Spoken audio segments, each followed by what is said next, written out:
Hey guys, tonight we're heading deep into the frost-bitten woods of northern Finland, where the snow never quite stops falling and every breath leaves a ghost behind. The year is 1939, and you're trudging through knee-high drifts with a rifle slung over your shoulder, your fingers stiff in wool gloves that never seem thick enough. Somewhere up ahead, a Soviet column is making its way along a narrow forest trail. You can hear them before you see them, boots crunching in rhythm, the clatter of gear, a snatch of shouted Russian muffled by the trees. They move like an iron machine, proud and certain, their red and brown uniforms bright as berries against the white expanse. You probably won't survive this. At least, not if you're one of them. So, before you get comfortable, take a moment to like the video and subscribe, but only if you genuinely enjoy what I do here.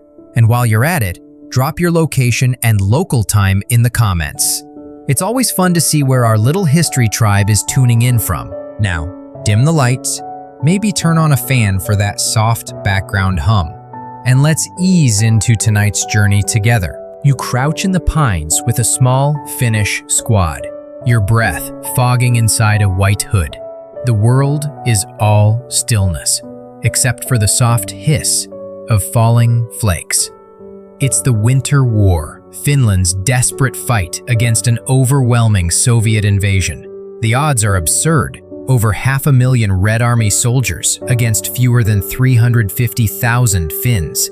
Yet, in this moment, under this dim northern light, numbers mean very little. What matters is silence, timing, and the snow that swallows sound like a living thing. Historians still argue whether the Winter War was ever truly winnable for Finland. But everyone agrees on one thing. Few armies have used their environment as ruthlessly or as beautifully as the Finns did. Here, in the endless white, camouflage becomes an art form. You shift slightly, brushing snow off your whitewashed rifle stock. Even your sled, carrying ammunition and rations, is painted pale to disappear into the background. Down below, the Soviet column trudges forward, oblivious. Their greatcoats are thick but heavy. Frost stiffens the fabric and turns their breath to glitter. The lead scout's rifle gleams like a flare in the weak sunlight. No one thought to cover it. One man sneezes, another stamps his feet for warmth. They look less like conquerors and more like travelers lost in a fairy tale forest, marching toward an ending they can't see. The squad leader next to you raises a mittened hand, a single motion, and every Finnish rifle rises. The KP-31 submachine gun, nicknamed the Suomi, rests light in your hands. It's sleek, drum-fed, and devastatingly accurate at short range. Designed by Aimo Lahti, it's one of Finland's proudest inventions, a mechanical poem to simplicity. Some soldiers swear it hums when fired, like a beehive in anger. You steady your breath. A heartbeat passes. Then, crack! The first shot drops the Soviet point man before he even falls. The forest erupts. Muzzle flashes flicker like lightning beneath the branches. You squeeze the trigger and feel the Suomi chatter in your grip. The recoil is smooth, the rhythm hypnotic. Soviet soldiers scatter, shouting orders drowned in chaos. The ambush is over in minutes. The Finns melt back into the trees, skis gliding across powder, leaving only confusion behind. The Soviets return fire too late, hitting nothing but snow and echo. When quiet finally returns, it's as if the world resets itself. Only the smell of gunpowder remains, drifting with the wind. You follow the squad leader deeper into the woods. He grins, the frost whitening his mustache. For him, this is just another day at work. For you, it feels like walking through a legend being written in real time. A quirky tidbit. Many Finnish soldiers carried not just rifles but also puukko knives, small, wickedly sharp blades traditionally used for carving wood or cleaning fish. In the Winter War, they served other purposes too. Stories abound of silent kills, of men disappearing into the white fog without a sound. Whether those tales are truth or myth hardly matters. They became part of the Finnish mythos, the stoic sisu spirit that defines endurance beyond reason. As dawn fades into a gray noon, you stop by a frozen stream. The squad takes a moment to drink melted snow from tin cups. Steam curls upward, merging with breath. Somewhere in the distance, artillery thuds faintly, dull, distant thunder. The Finns don't flinch. They've learned to measure explosions by sound. That one's a kilometer away. That one's falling short. It's an eerie skill born of repetition, the kind that separates survival from statistics. Historians debate whether the Soviets truly underestimated the Finnish resistance or simply overestimated their own invincibility. Whatever the case, by early 1940, Moscow realized that raw manpower couldn't overcome terrain and temperature alone. Even Soviet generals privately admitted the Finns were ghosts on skis, appearing and vanishing before they could be pinned down. The cold itself was a weapon. Temperatures dipped to -40 degrees Celsius. Lubricants froze solid. Bolt mechanisms jammed. Some Soviet troops burned their own fuel rations just to warm hands enough to pull triggers. The Finns, meanwhile, adapted effortlessly. Reindeer fur boots, layered wool, and white anoraks turned them into near-mythic figures, half soldier, half snow spirit. You recall hearing about the White Death, Simo Heiha, the Finnish sniper who became a one-man avalanche. He reportedly killed over 500 Soviets in less than 100 days, often using open sights instead of a scope to avoid glinting sunlight. Some say he could tell wind direction by the way frost formed on pine needles. Whether that's folklore or truth, his legend floated through every trench like a chill. By nightfall, your squad finds shelter in a small dugout, a burrow in the snow lined with fir branches. Inside, a candle flickers, and someone passes around hard biscuits and coffee brewed from pine bark. It tastes terrible, but warms the soul. The leader pulls out a small map marked with red pencil lines, Soviet patrol routes, estimated supply dumps, a few question marks. He traces a finger northward, where the enemy columns snake between frozen lakes. Tomorrow, he murmurs. We strike again. Outside, the aurora shivers green across the sky, painting the world in silence and wonder. You think about the Soviets down the valley, struggling with tents and frostbitten toes, unaware that their next nightmare is already watching from the tree line. It's strange how beauty and death coexist so comfortably out here. You're half hypnotized by the dance of snowflakes catching auroral light, like stars falling sideways.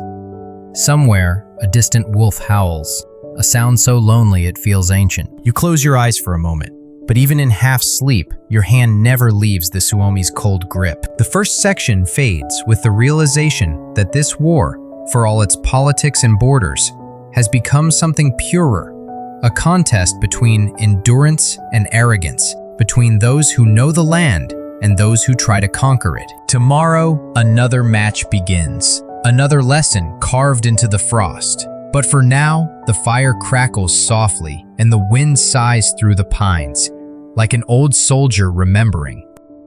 Snow still drifts over the silent battlefield, but now the smell of cordite lingers. You pull your scarf tighter as the first orange light of dawn creeps between the pines. Below the ridge, the Soviet column is gone. What's left are dark smudges in the snow, rifles scattered like twigs. You can almost taste the gunpowder in the air, sharp as metal. Somewhere a wounded man groans, then stops. You look down at your white sleeves. No blood, just frost. It's the only clean thing in this entire forest. Around you, the Finnish squad moves quickly, efficient as clockwork, checking weapons, redistributing ammunition, scanning for signs of pursuit. You realize something uncanny. Not one man speaks. It's as if words are too loud, too clumsy for a war that belongs to silence. The Soviets, though, have never been quiet. They arrive in roaring columns, trucks groaning, boots thudding, officers shouting over the roar of engines.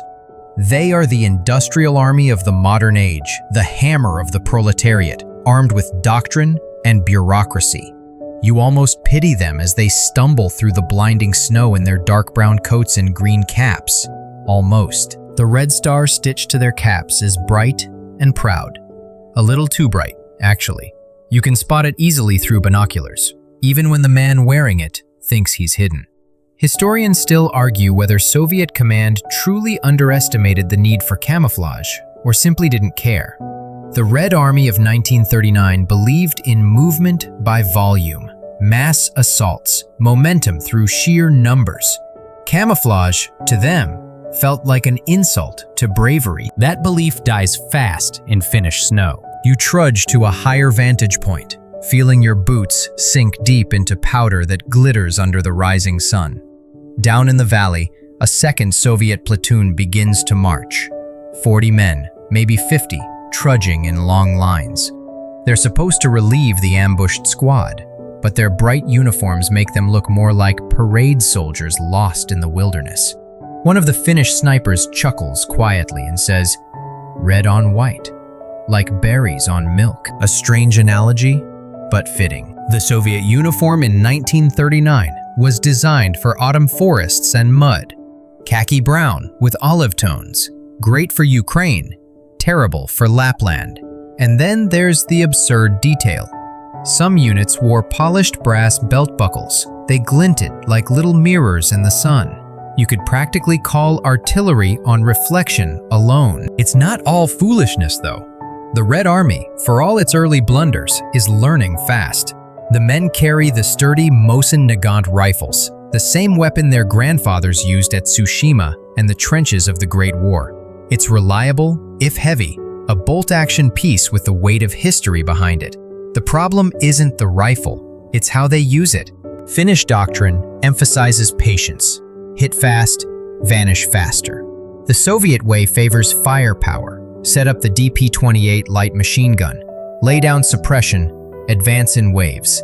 In theory, it's brilliant. In practice, it's suicide when you're walking across an open snowfield glowing like glass under a pale sun. Your squad leader gestures to stay down. He's listening, to wind, to rhythm, to the faint creak of ice on the distant river. You catch yourself thinking that this feels less like war and more like hunting. Each Finnish soldier moves with the instinct of someone raised in forests, trained by silence itself. Another quirky tidbit. During downtime, Finnish troops often kept their rifles wrapped in old socks or cheesecloth to keep snow from clogging the barrels.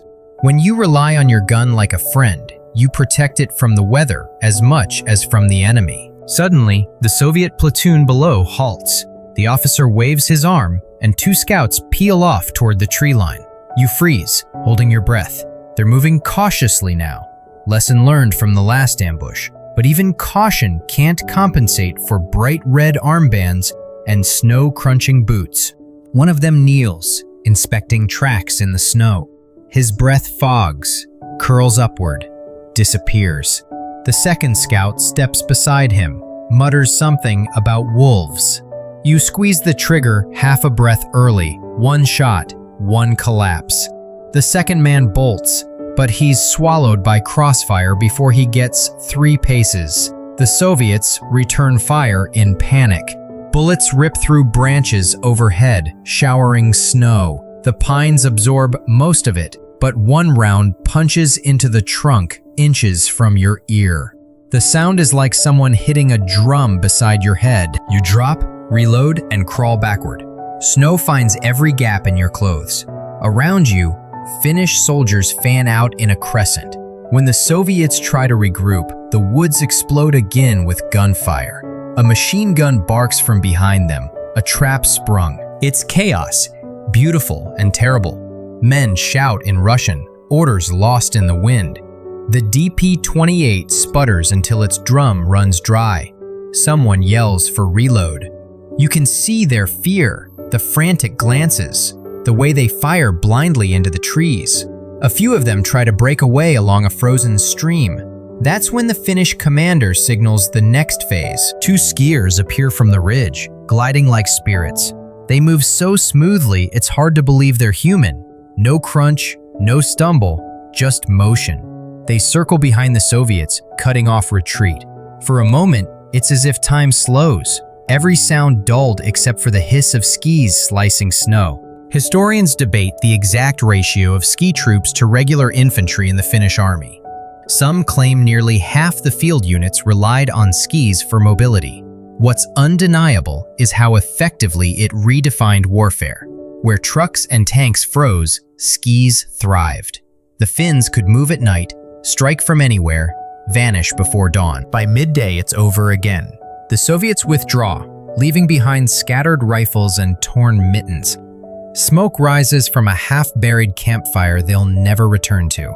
You catch a glimpse of their flag, half frozen against a branch. Once a symbol of revolution, now just fabric, stiff with frost. You can't help but admire them, though. For all their blunders, they keep coming. That's the Soviet spirit. Unyielding, stubborn, relentless. The same spirit that will later survive the sieges of Leningrad and Stalingrad. But here, in this moment, it's no match for Finland's intimate knowledge of cold and shadow. You take a short rest, leaning against a tree. Your hands ache, your breath fogs heavy. A few meters away, a comrade hums quietly, something that might be a hymn or just a tune to keep his sanity. The melody drifts, fragile, almost tender. The sun sets early in Finland. By 3 in the afternoon, the forest turns blue. You feel the temperature drop again. Another night of biting cold. The squad sets up a perimeter. Someone pulls a wool blanket over his shoulders, looking like a monk in snow. Another checks the horizon through binoculars. Nothing moves. You think of how absurdly human it all is. How war can look like this. Men half frozen, trying to stay awake beside a sputtering fire, sharing a stale biscuit and a joke about the weather. You remember one soldier saying, "At least here mosquitoes don't bite." You both laughed because humor is sometimes the only warmth you have left. As darkness settles, your leader whispers the next objective. Move north by dawn. Intercept another Soviet supply line. You nod, though your legs already ache. Somewhere far off, a wolf howls again, long and low. Maybe it's hungry, maybe it's mourning. Out here, who can tell the difference? The snow falls harder. You pull your hood tight and lie back, staring at the dark canopy overhead. It feels like lying inside a snow globe, silent, slow, and strangely peaceful, if only for a few breaths. The Red Army will learn from this, of course. They'll adapt, innovate, and return stronger. But tonight belongs to Finland, to you, to the ghosts of the forest who fought with frost instead of fire. You close your eyes, the sound of snow settling the only lullaby you'll hear. When morning returns, the world feels clean again, white and endless, as though last night's killing never happened. You stretch under your snow cloak, crack the stiffness from your fingers, and breathe in air so cold it almost burns. The fire from the night before is a shallow crater now, hidden beneath a drift. You stamp snow over the last traces of smoke, and take one final look at the frozen clearing below. The Soviets won't find much, only their own tracks, tangled with yours, fading with each flake that falls. You and the squad are already on the move, skis whispering across snow crust. The motion feels effortless now, almost meditative. Glide, push, glide, breathe. In a strange way, it's beautiful, this quiet communion between men and winter. You wonder if the Soviets ever get to feel this kind of calm before the storm. Historians still argue whether the Finnish advantage in mobility was purely geographic or something deeper, almost cultural. Maybe it's both. You grew up in forests, learned to move through them like they were living things. To the Finns, snow isn't an obstacle, it's a surface to dance on. To the Soviets, it's quicksand that swallows everything but despair. By mid-morning, the squad halts at a ridge overlooking another narrow trail. Through your binoculars, you spot a Soviet supply team moving in single file, 10 men, maybe 12, hauling sleds of ammunition and food. They're slow, exhausted. Their breath comes in ragged clouds. The officer trudges near the front, waving his men on. The sound of boots grinding on snow carries eerily far in this still air. The leader beside you, a quiet man named Tapio, points with his mitten. "This time," he murmurs, we'll use the ghosts. You frown, then realize what he means. The Suomi guns, the KP-31s, have been muffled with strips of cloth around the barrels. It deadens the sound, just enough to confuse the enemy. A trick the Finns perfected, making bursts sound farther away or closer than they really are. The KP-31 is a work of art in its simplicity. A drum-fed submachine gun firing 9mm rounds with near-surgical accuracy. Its creator, Imo Lahti, built it with the precision of a watchmaker and the ruthlessness of a hunter. The Soviets even copied it later, in spirit, if not in name, for their own PPSH-41. Tapio signals the attack. The first shots are whispers, not thunder. You fire in short bursts, watching red sparks flicker in the snow where bullets strike sleds and men alike. The Soviets scatter. Some dive for cover, others just drop their sleds and run. The Finns don't chase immediately. They let panic do half the work. When the Soviets regroup behind a small ridge, Tapio orders 2 men to circle wide.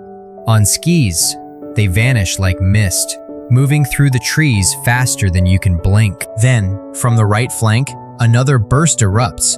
The Soviets spin in confusion, firing wildly toward ghosts. You shift your aim, line up on the officer, and pull the trigger. He drops instantly, his whistle still frozen to his lips. The squad surges forward, firing in measured rhythm. No shouting, no chaos, just precise bursts, calm voices, methodical reloads. You're close enough now to see the fear in the Soviets' eyes. They're not cowards, they're just out of place, trapped in a landscape that rejects them. Within minutes, the fight's over. The last surviving Soviet throws down his rifle and raises both hands. Tapio approaches him quietly, eyes narrowed. For a moment, you think he'll shoot anyway. Instead, he gestures for the man to sit. A cup of snow is pressed into his hands. Water, mercy, or both. That's the strange thing about the Finns. Brutal efficiency in battle, but not cruelty. Historians debate whether it was discipline, honor, or exhaustion that made them spare captives. But one thing's certain, this war isn't about hate. It's about home. While others strip usable gear from the fallen, you kneel beside one of the Soviet sleds. Inside are crates stamped in Cyrillic, ammunition, canned meat, cigarettes. Someone jokes, even their smokes taste like boiled potatoes. You almost laugh. Almost. Then Tapio cuts in. Pack it. Move. They'll send more. You hoist a crate onto your back and follow the line of skiers into the forest. The cold bites harder as wind picks up. The trees creak and sway, snow sloughing off in small avalanches. Somewhere behind you, the Soviets will be calling in reinforcements. But by the time they arrive, you'll be gone. Just tracks leading nowhere, swallowed by snowfall. That's the Finnish art of motti warfare. Divide the enemy, isolate the units, destroy them piecemeal. Like chopping a forest one tree at a time. The word motti literally means block of firewood. It's the perfect metaphor. Surround, split, burn. You reach a clearing by noon. A shallow ridge overlooks a frozen lake. Tapio pauses, scanning the horizon. The lake glistens in pale sunlight, smooth and perfect. Too perfect. You realize it could serve as a trap or a grave. He decides fast. They'll chase us here, he says. We let them. The squad sets up firing positions along the tree line, half hidden under pine boughs. You can feel your pulse steadying, like it always does before a fight. Fear, in small doses, is focus. Minutes later, you hear them. The clatter of skis, the muffled calls of men. Soviet reinforcements, maybe 20 strong. They move quickly, eager to avenge their comrades. You watch as they reach the lake's edge. One soldier tests the ice with his rifle butt. It holds. The rest follow. Tapio raises his hand. You wait. The Soviets make it halfway across before the first crack echoes like a rifle shot. Then another. Ice fractures under their weight, dark veins spreading outward. Someone shouts, waves frantically, but it's too late. The frozen surface gives way. Men plunge into black water, screams muffled by distance and snow. A few manage to crawl out, their uniforms instantly freezing stiff. You aim, but Tapio lowers your barrel. "Let the ice finish," he whispers. You nod, though your stomach knots at the sound of flailing. It's quick at least. The lake closes again, silent and smooth, as if nothing happened. The battle is over before it begins. You retreat north, leaving no trace but footprints that will vanish with the next gust. For a moment, guilt prickles through you, this strange sense that you've outsmarted not men, but fate itself. But then you remember what's at stake: homes, families, sovereignty. Against that, mercy feels like a luxury Finland can't afford. That night, your squad camps in a dense thicket. Someone brews korvike, coffee substitute made from roasted rye. It smells faintly of earth and burnt toast. You sip it anyway, grateful for warmth. Around the fire, men speak in low voices. One recounts hearing that Marshal Mannerheim himself praised the ski troops as the shield of the nation. Another claims he saw a Soviet tank frozen solid, crew still inside, waiting for spring that will never come. You laugh softly at that one, though part of you wonders if it's true. War blurs the line between reality and myth. Maybe that's what keeps soldiers going, the belief that they're part of something larger than themselves. As you drift towards sleep, you think of the Soviet officer on the lake, the ice cracking beneath him. You wonder what he saw in those last seconds: sky, snow, or the ghostly figures watching from the trees. Whatever it wasn't mercy. It was history, cold and indifferent. The wind shifts by dawn, carrying the faint tang of smoke from somewhere beyond the ridgeline. You stir beneath your snow cloak, half dreaming of warmth, until Tapio nudges your boot and whispers, "They're moving again." You blink the sleep away and peer through frosted lashes toward the south. Columns of gray rise from the tree line. A Soviet convoy, maybe 30 men this time, with sleds and a machine gun team in tow. You feel that old tension return, a wire tightening in your chest. The Soviets have learned something. They're moving slower, tighter, rifles ready. Their leader waves his men forward with careful precision, no longer the swaggering march of before. For a brief second, you respect the man. He's adapting. He knows ghosts live in these woods, but the forest favors the patient, not the proud. Your squad moves low and quiet, spreading along the ridge that overlooks a frozen bend in the river, the same route you used to escape 2 nights ago. The sun is pale and dim, a silver coin behind clouds. Snow falls lightly, just enough to blur movement. Tapio crouches beside you, his breath white as smoke. "We'll draw them in," he murmurs. "Let them think they're winning." You nod. It's always the same rhythm: bait, ambush, vanish. But this time the Soviets have a DP-28 machine gun, a heavy, ugly beast with a round pan magazine on top, like a frying pan welded to its spine. When it fires, it's like thunder rolling across the valley. A single gunner can hold a position far longer than he should. You hunker down and watch as the Soviets approach the river. Their boots crunch in rhythm, rifles glinting dull silver. They're careful now, eyes darting to every bush, every hollow. One soldier, barely older than you, scans the trees with trembling hands. Maybe he's seen the corpses of his friends frozen upright along the trails. Maybe he's thinking the same thing you are: how fragile skin feels in this kind of cold. Tapio raises his hand. The Finns open fire, but not from your position. A burst erupts from the opposite ridge, far side of the river. The Soviets panic, return fire blindly toward the echo. You wait, holding your breath as Tapio counts under his breath. 1, 2, 3, now. You squeeze the trigger.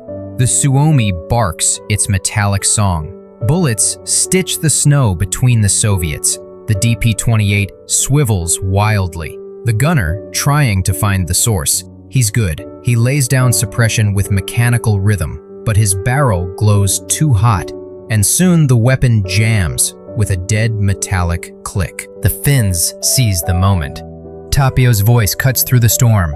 Forward! You surge downhill, skis clattering, snow spraying behind you. The sensation is surreal, gliding into battle instead of running. You fire in short bursts, aiming for movement, sound, shadow. The Soviets respond fast. One soldier swings his Mosin Nagant and squeezes off a shot that winds past your head. Another drops beside the jammed DP-28, clearing it with trembling hands. You see him pull the bolt back, slam it forward again, and the gun roars to life. Bullets rake the ridge, splintering trees. Tapio ducks behind a stump, curses under his breath.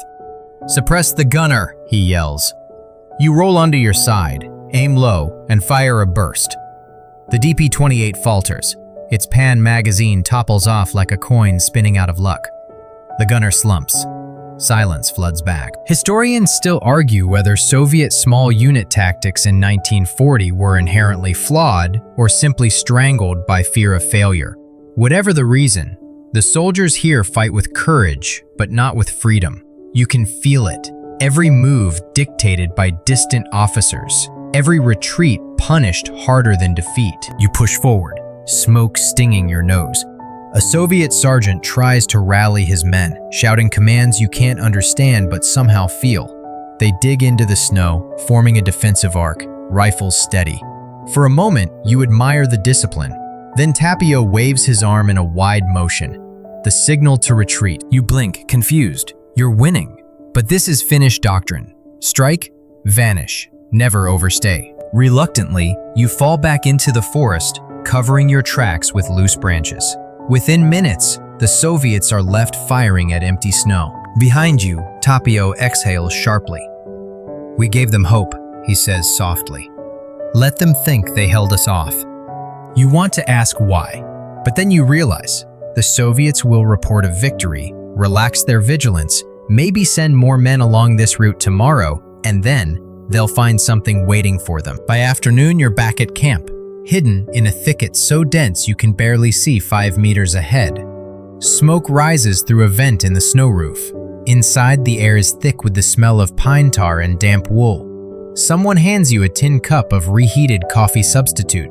It tastes like warm metal, but you gulp it anyway. Across the fire, a young corporal grins. You see that machine gunner? Brave fool, he says. Stayed until his barrel melted. Tapio chuckles.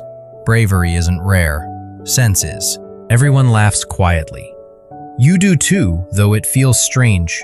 Laughter inside a war so cold it could freeze time itself. As dusk falls, you step outside. The sky is bruised purple, the air heavy with stillness. You hear faint echoes of artillery far off, a reminder that somewhere, beyond these trees, the world is burning on a larger scale. But here, it's just you, snow, and survival. You think about the Soviets on the other side of that ridge, huddled around their fires, maybe telling stories of you, faceless white phantoms in the forest.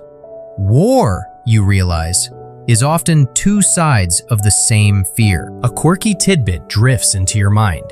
Finnish soldiers sometimes used bird calls as signals during ambushes. A whistle like a ptarmigan meant advance. A woodpecker's rhythm, 3 taps, pause, 3 taps, meant enemy near. Somewhere tonight, those fake birds are still calling across the dark. Later, as you lie in your snow shelter, you stare at the glowing ember tip of someone's cigarette. It flickers like a heartbeat in the dark. You imagine the Soviets doing the same, miles away, staring at their own ember, wondering if tomorrow they'll be the hunter or the hunted. Historians debate whether the Winter War's early months could have gone differently if Soviet logistics had been better. Some say yes. The Red Army had the numbers, the equipment, the firepower. But wars like this aren't won by spreadsheets. They're won by silence, snow, and the will to keep moving when everything freezes. You drift into uneasy dreams. In them, the forest never ends. You ski endlessly between shadows that whisper, in Russian, in Finnish, in wind. Somewhere, you hear the faint rattle of a machine gun, then the soft splash of breaking ice. You can't tell which side you're on anymore. You just know the snow keeps falling, erasing everything behind you. By dawn, Tapio shakes you awake. His face is pale in the early light. "Get up," he says quietly. "New orders." You rise, shoulders stiff, breath fogging in the dim shelter. "What now?" you ask. He hands you a folded paper, its edges crisp from cold. "Command wants us closer to the front line. There's a trench sector under pressure. Kollaa River. We hold it." The name sends a chill through you, deeper than any winter wind. Kollaa, one of the fiercest fronts of the war, where men like Simo Heiha earned their legends, and where even snow seemed to bleed. Tapio smiles thinly. "They say, Kollaa kesta." Kollaa stands. You nod slowly, heart thudding. The forest has been kind to you, its white veil a friend. But now you'll leave it behind, stepping into a different kind of war, where defense replaces ambush, and ghosts trade their skis for trenches. The snow begins again as you shoulder your pack. Ahead, the horizon glows faintly with the fire of distant artillery. You take one last look at the forest, the trees swaying like solemn witnesses, and then you move, skis whispering their final farewell. You arrive at Kollaa just as the sky turns the color of pewter. The air smells of cordite, pine sap, and something sour. Fear, maybe. Trenches snake across the snowbound valley, half-frozen ditches lined with logs and ice. Men crouch inside, wrapped in so many layers they look like bundles of rags with rifles. Their eyes are sunken, but when they see you and your squad approach on skis, they nod faintly, as though salvation has just glided in. "Welcome to the line," a sergeant mutters. It doesn't move much. You step down into the trench, boots sinking into slush. The cold here is different, dense, invasive. Even your eyelashes feel brittle. Still, there's a strange comfort in joining something bigger than your small forest raids. This is the front, the living wound of Finland's defense. Every meter matters. Every shell crater has a name. Historians still argue whether Kollaa was ever truly defensible. Strategically, it shouldn't have been. The Soviets had artillery, tanks, and more men than you could count. The Finns had rifles, shovels, and the patience of glaciers. But somehow, it held, month after month, like a miracle carved out of frost. You drop beside a dugout, rubbing your hands together for warmth. A man with a bandaged face grins. "Coffee?" he asks, holding out a tin mug. You sip. It's mostly melted snow and tobacco ash, but you thank him anyway. The taste of gratitude matters more than the drink itself. Out beyond the trench, the forest opens to a frozen plain. You can see faint movement there. Soviet shapes trudging forward, little black specks against white infinity. Artillery booms, shaking the snow from the pine branches above. You duck instinctively as fragments of bark rain down. "Daily greeting," the bandaged man says dryly. "They're polite like that." You smile weakly. Humor's the only thing keeping these men alive. As night falls, orders come down the line. Expect attack at dawn. You and Tapio help reinforce the parapet, stacking snow blocks and logs. Your fingers are numb, but you keep working. Someone hums a slow tune, something haunting and wordless. The melody rises and fades like the wind. You crawl into a dugout to rest. The air inside smells of wet wool, gun oil, and despair. You lie there listening to the muffled thud of artillery in the distance. It's rhythmic now, almost hypnotic. You wonder if you'll ever sleep without hearing that sound again. Outside, the sky clears for the first time in days. The moon hangs fat and yellow over the snowfields. It's so bright you can see your breath shimmer silver. Somewhere in the stillness, a machine gun coughs twice, then silence again. At dawn, the horizon glows faint red, and you hear them before you see them. Soviet horns blare, deep and guttural, like the voice of the earth itself. Then the shouting starts. Dozens, no, hundreds, of figures emerge from the tree line, bayonets glittering. You grip your rifle, heart hammering. Tapio crouches beside you, calm as ever. "Remember," he murmurs, "they come in lines, We stay in shadows. The first wave crosses the open snow. The Finns wait. Discipline hard-earned. Only when the Soviets are halfway across does the first Maxim gun open up. Its chattering rhythm sounds like someone ripping cloth. Snow explodes in front of the advancing troops. Men drop, vanish, get replaced by more. The DP-28 on the Soviet side answers, its distinctive growl sweeping the trench top. You pop up, fire 3 quick shots, duck back down. The recoil stings your shoulder. The Finn next to you calmly wipes frost from his sights. They'll keep coming till someone tells them to stop, he says. No one ever tells them to stop. Historians debate what drove the Soviet infantry here. Blind obedience, political pressure, or sheer survival instinct. Maybe it's all three.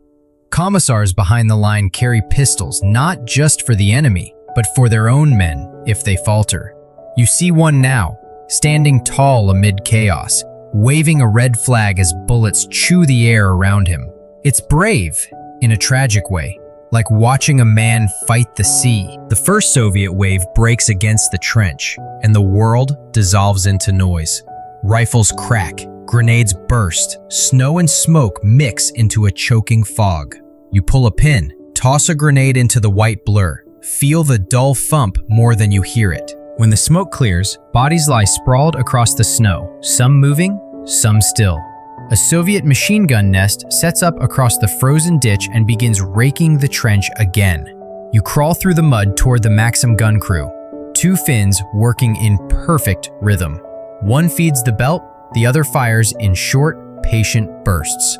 Their breath freezes in midair, little clouds puffing in sync with the weapon's rhythm. You join them, feeding more ammunition. The barrel glows faint orange in the cold. The enemy nest shatters after 5 seconds of sustained fire. The surviving Soviets fall back, dragging the wounded. For a heartbeat, silence. Then the second wave begins. This time, mortars accompany them. Explosions throw snow like geysers. You're showered with fragments of ice and dirt.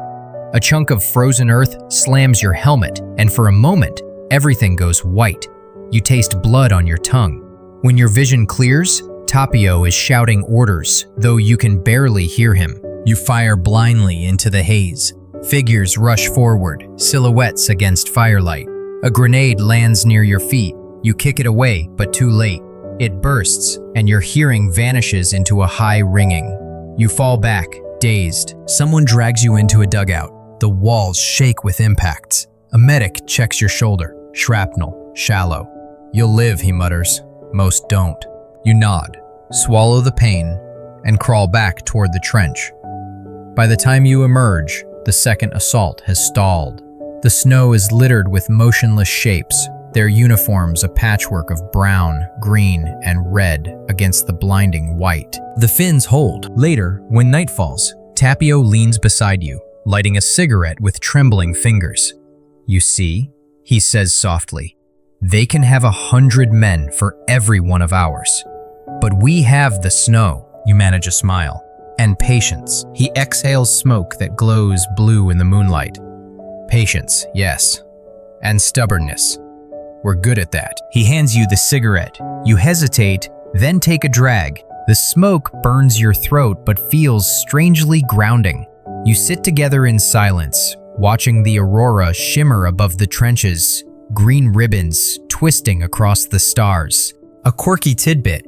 Soldiers at Kollaa used to joke that the northern lights were angels hanging laundry for the dead. No one laughed loudly, but the joke stayed, whispered like prayer. As the night deepens, you write in your small notebook. Just names, places, fragments of thought. You don't know why.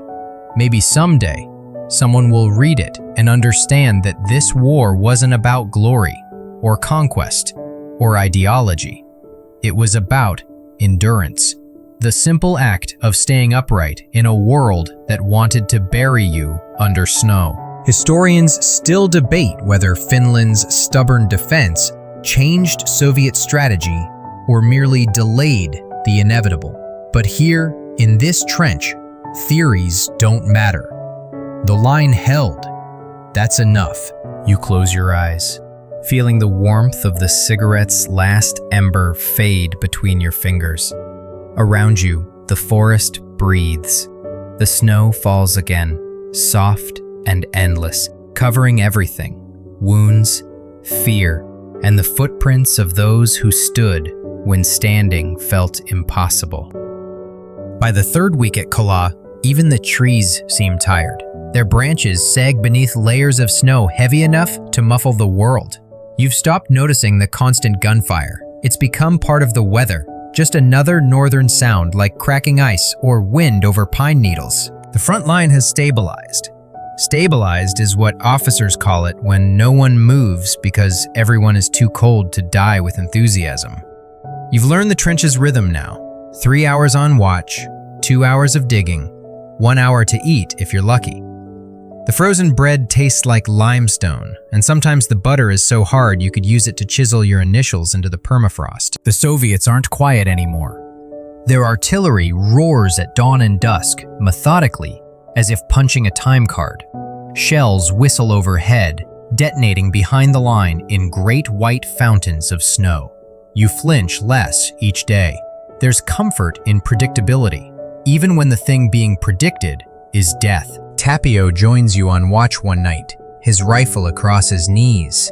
They say Stalin sent new generals, he mutters, ones who actually read maps. You glance toward the dark horizon. Should we be worried? He shrugs. Worry wastes calories. A wry grin flickers across his frost-bitten lips. That's Tapio's philosophy in full. Out here, every ounce of energy belongs to endurance, not emotion.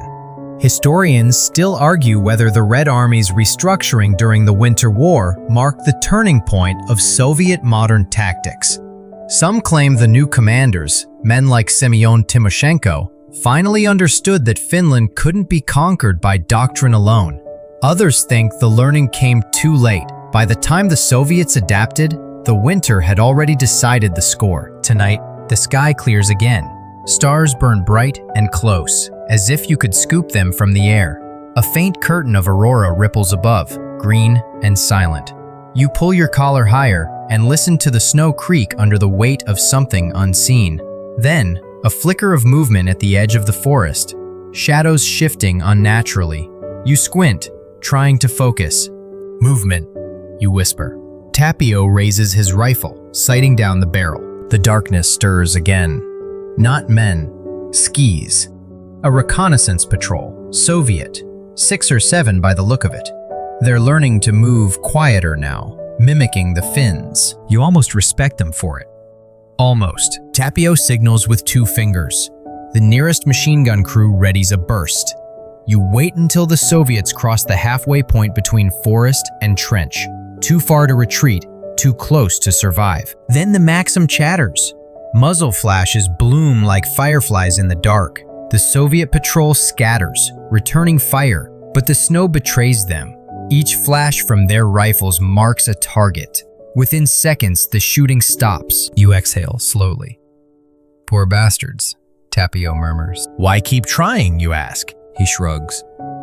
Because someone told them to. You both sit in silence a while, listening to the faint crackle of ice. Somewhere in the distance, you hear the sound of dogs barking.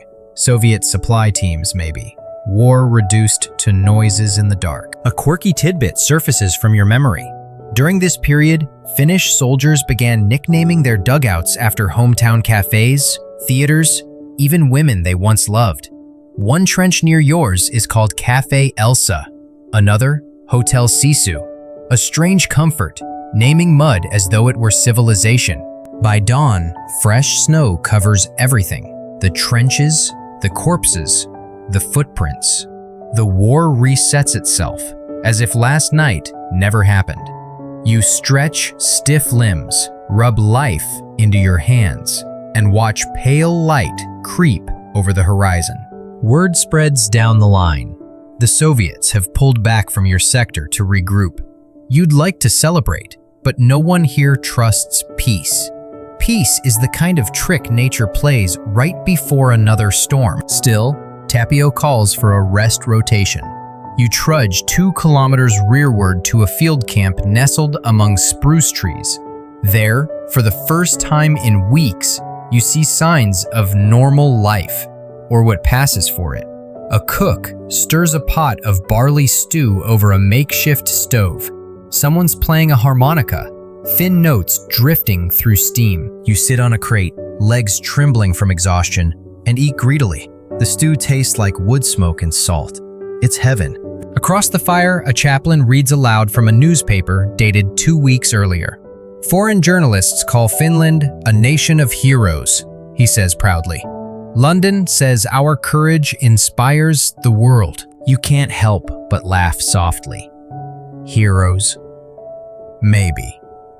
Or maybe just stubborn fools, too cold to die. Tapio, chewing bread beside you, adds, "If they think we're heroes, they should try sleeping in these trenches." Historians debate whether international sympathy ever truly mattered during the Winter War. Britain and France sent words, not weapons. Sweden offered volunteers, not divisions. The League of Nations expelled the Soviet Union, but couldn't expel the snow. Still, the idea that the world was watching helped. Morale, after all, is a weapon too. Later that day, you wander near the frozen river that cuts through camp. The ice gleams like glass, blue and perfect. For a moment, the world is quiet enough that you can hear your own heart. Then a shout, "Mail!" and a small crowd forms around the courier on skis. Letters are rare miracles here. You receive one too. A small envelope, smudged and damp. The handwriting is your mother's. You hesitate before opening it. Her words are simple, almost painfully so. She asks if you're eating, if you're warm, if the reindeer still wander near Kollaa. She doesn't ask about the fighting. Maybe she knows better. Maybe she already knows everything. You fold the letter carefully and tuck it into your coat, a talisman against the cold. That night, you and Tapio share a small fire. Sparks drift upward, vanishing into the black sky. He stares into the flames for a long time before saying, "They say peace talks might begin soon." Moscow's losing patience. You raise an eyebrow. "So are we." He smirks. Patience is a luxury for warm people. You both laugh quietly. The sound feels almost alien after weeks of whispers and gunfire. Then, somewhere far off, artillery grumbles again. Faint, distant, but unmistakable. Tapio sighs. Guess they're not done talking yet. You lie back against your pack, eyes tracing the aurora above.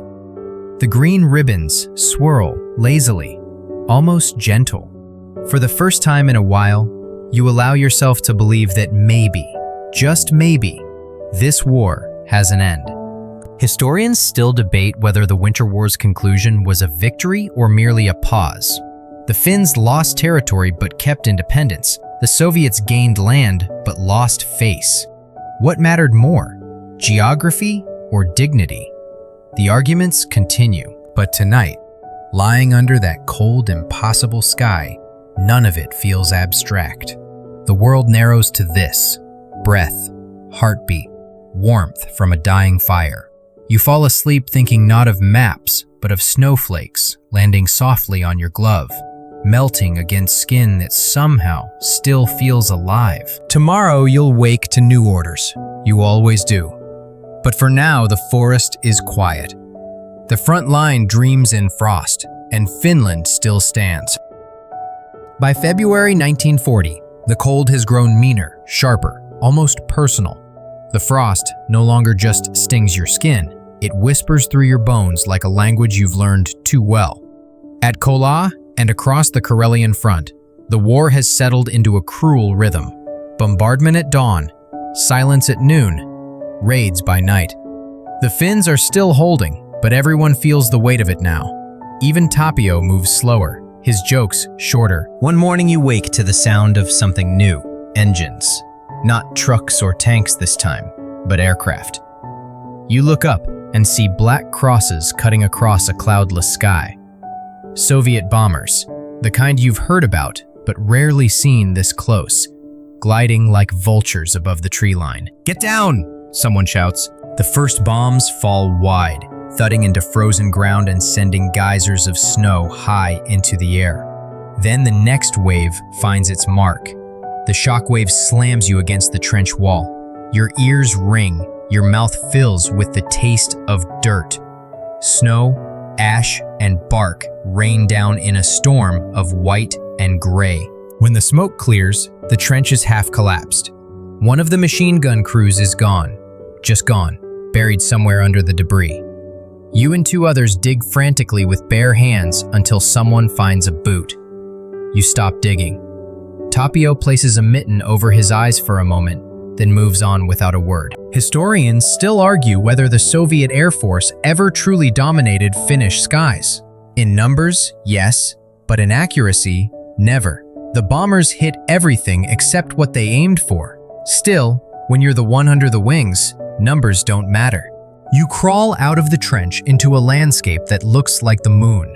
Every tree within 100 meters has been stripped bare, and smoke curls from black craters that glow faintly with embers. It's beautiful, in the way fire sometimes is, terrible and mesmerizing. Later, when dusk settles, Tapio gathers what's left of the squad. Command wants volunteers for a counter raid, he says quietly, behind their line. Harass supply depots, take prisoners if possible. You don't hesitate.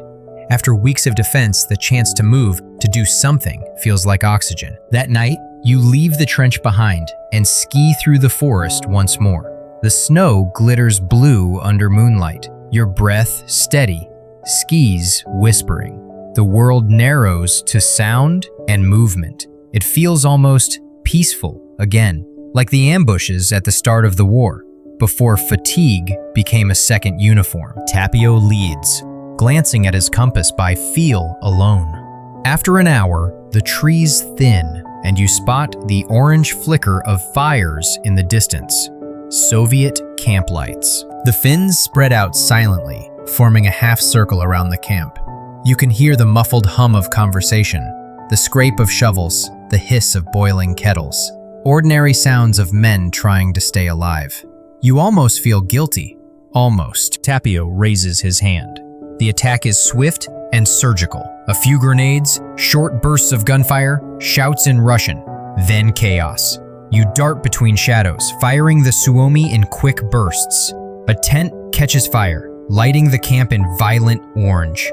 Soviet soldiers stumble from their shelters, some shooting wildly, others fleeing into the woods. In less than 10 minutes, it's over. The Finns gather what they can, maps, ammunition, a few terrified prisoners, and vanish back into the forest. As you retreat, Tapio mutters, "They'll remember this one."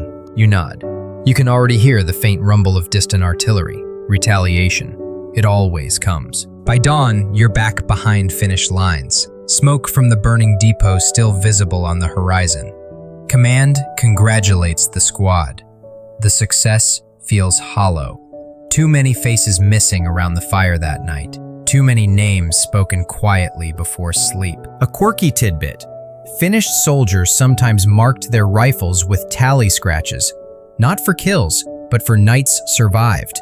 You run your finger over the notches on your own stock. 27. Somehow, you're still here. In early March, rumors ripple through the trenches. Peace talks in Moscow. No one believes it at first. Then, supply officers start whispering. The Soviets want to negotiate. Their losses are too high. Tapio doesn't celebrate.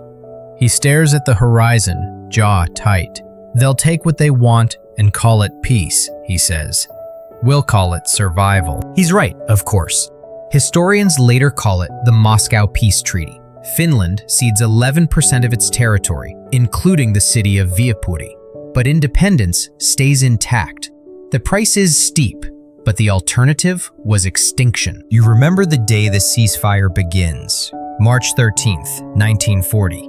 The guns fall silent for the first time in months. No shells, no rifles, no screaming across the snow. The quiet is unbearable. Men weep, not from joy, but because they've forgotten what stillness feels like. You walk out beyond the trench and see Soviet soldiers standing in the open, just as confused as you. Some wave cautiously, others just stare. You nod to one, he nods back. No words, just mutual exhaustion. The war that made enemies out of strangers ends without a single handshake. That night, around a dim fire, Tapio pulls a small flask from his coat. "To the cold," he says. "It fought harder than both sides." You laugh softly, clink your cup against his, and drink to the frost that never took sides. For a while, it seems like the story ends there. Finland survives, bloodied but unbroken. The men return home, rebuild farms, marry, raise children. You try to sleep without dreaming of snow, but history, like winter, has a habit of returning. In 1941, when the world catches fire again, the guns of Finland and the Soviet Union face each other once more. They call it the Continuation War, as if the first one never truly ended. You'll be called back, of course. Everyone will. And this time, the landscape won't be your only ally. You'll have new weapons, new uniforms, and, most dangerously, a new kind of confidence. For now, though, in that fleeting space between wars, you let yourself believe in peace. You sit on a hill above Kollaa and watch the last of the winter snow melt into rivers, carrying the ghosts downstream. The air smells of pine sap and smoke and something faintly sweet. Spring, perhaps. Historians still debate whether Finland's resistance in the Winter War altered the course of World War II. Some say it delayed the Soviet Union long enough to give Germany time for its next move. Others say it changed nothing at all, except the hearts of the men who survived it. You decide the truth lies somewhere in between. Maybe history isn't about who wins, but who endures long enough to tell the story. As evening settles, you carve one last notch into your rifle stock, 28, and lay it across your knees. The snow around you gleams faintly in the twilight, and for the first time in months, the wind feels gentle. Tomorrow will bring new orders, new maps, new reasons. But tonight, the front is quiet, and for once, you don't mind the silence. You don't realize how brief peace is until it ends. Barely a year passes before the sky starts rumbling again, and you're back where you swore you'd never be, wearing a rifle like a second spine. June 1941. Across Europe, the storm breaks in earnest. Operation Barbarossa. Germany invades the Soviet Union, and suddenly Finland, once the hunted, finds itself a reluctant partner in the chase. You remember how the order came. Quiet, almost polite. Reactivation notice, the envelope read, as if you were being invited to a reunion rather than another war. Tapio found you at the train station, duffel slung over one shoulder, grin lopsided. "I told you," he said. "Winter always comes back." Historians still argue whether Finland joined the Axis or merely shared the same enemy. The official term is co-belligerent, a word so thin it could snap in a strong wind. Whatever the label, Finnish soldiers march east again, through familiar snow and shattered memories. But this war is different.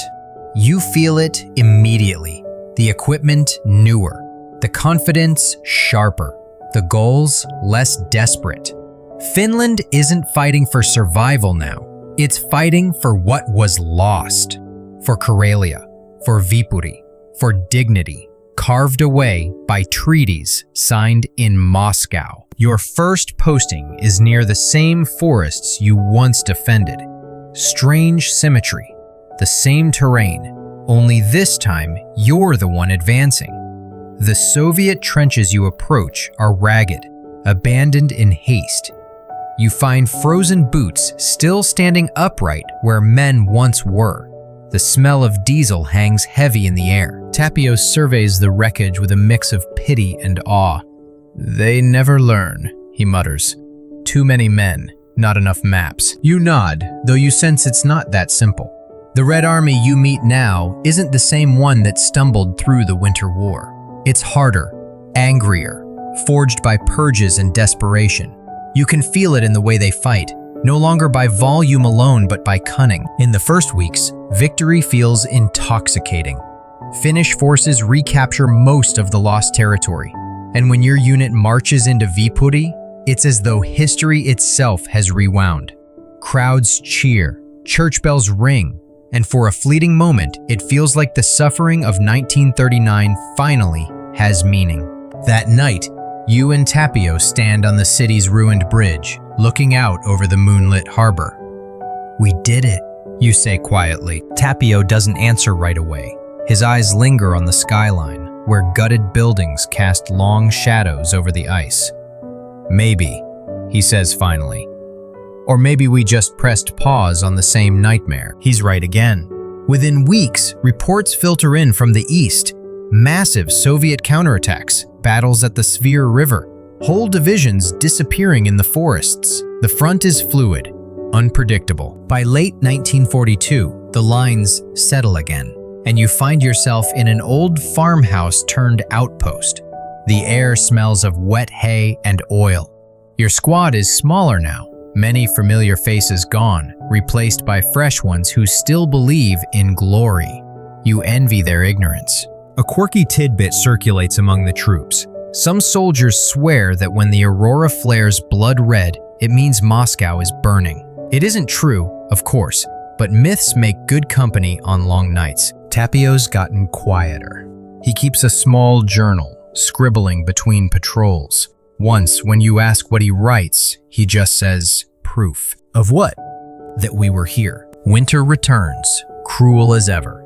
You patrol through forests littered with rusted helmets and forgotten trenches, ghosts of 1940 staring through the snow. Each step feels like walking through your own memories. Historians debate whether the continuation war was revenge or defense. For the men in it, such words mean little. You're just fighting the same enemy in the same forest, only older, colder, and more tired than before. By 1943, the tide begins to turn. Rumors reach even the front lines. Stalingrad has fallen.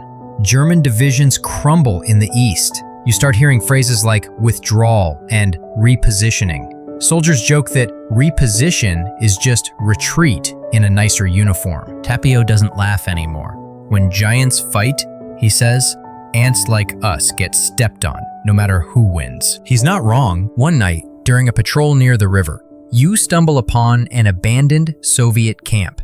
The snow is churned with boot prints, fires still smoldering. You enter a tent and find a notebook lying open on a crate. Inside are rough sketches, faces, names, poems in Cyrillic. You can't read them, but you recognize the handwriting. Tired, human. You close the book and leave it there. Back at camp, you sit by the stove, staring at your hands. The skin is cracked, scarred, foreign. You realize you haven't felt truly warm since 1939. A few days later, command orders a local counterattack. Soviet scouts have taken a village along the ridge, and your squad is to clear it before dawn. You move in through fog so thick it feels solid. The streets are empty except for burned carts and half-collapsed houses. A machine gun opens from a second-floor window. Bullets rip through plaster. Snow erupts from the walls beside you. You dive behind a stone fence, return fire in short bursts. Tapio gestures upward, mouthing something you can't hear. You sprint for the building, boots slipping on ice, shoulders slamming through the door. Inside, the air smells of smoke and sweat. The Soviet gunner swings the DP-28 toward you, but you're faster. One burst, and he falls back against the window frame. His weapon clatters, spinning that absurd round magazine like a coin. Up close, he looks impossibly young, barely 18. His cap has fallen off, revealing a shock of black hair dusted with frost. You stare for a second too long before Tapio enters behind you, panting. "Clear?" You nod. "Clear." He glances at the boy, then at you. "Don't stare," he says softly. "It's contagious." Outside, the fighting fades. The village is yours again, though yours feels meaningless now. You've taken so many places that look exactly like this. Same houses, same faces, same ghosts. That night, the aurora burns red. Some men cheer, others hide their eyes. You and Tapio just watch in silence. "It's not Moscow," he says finally. "It's us." Historians still argue whether morale collapsed or simply froze. Either way, by 1944, everyone knows the war's ending, and not in Finland's favor.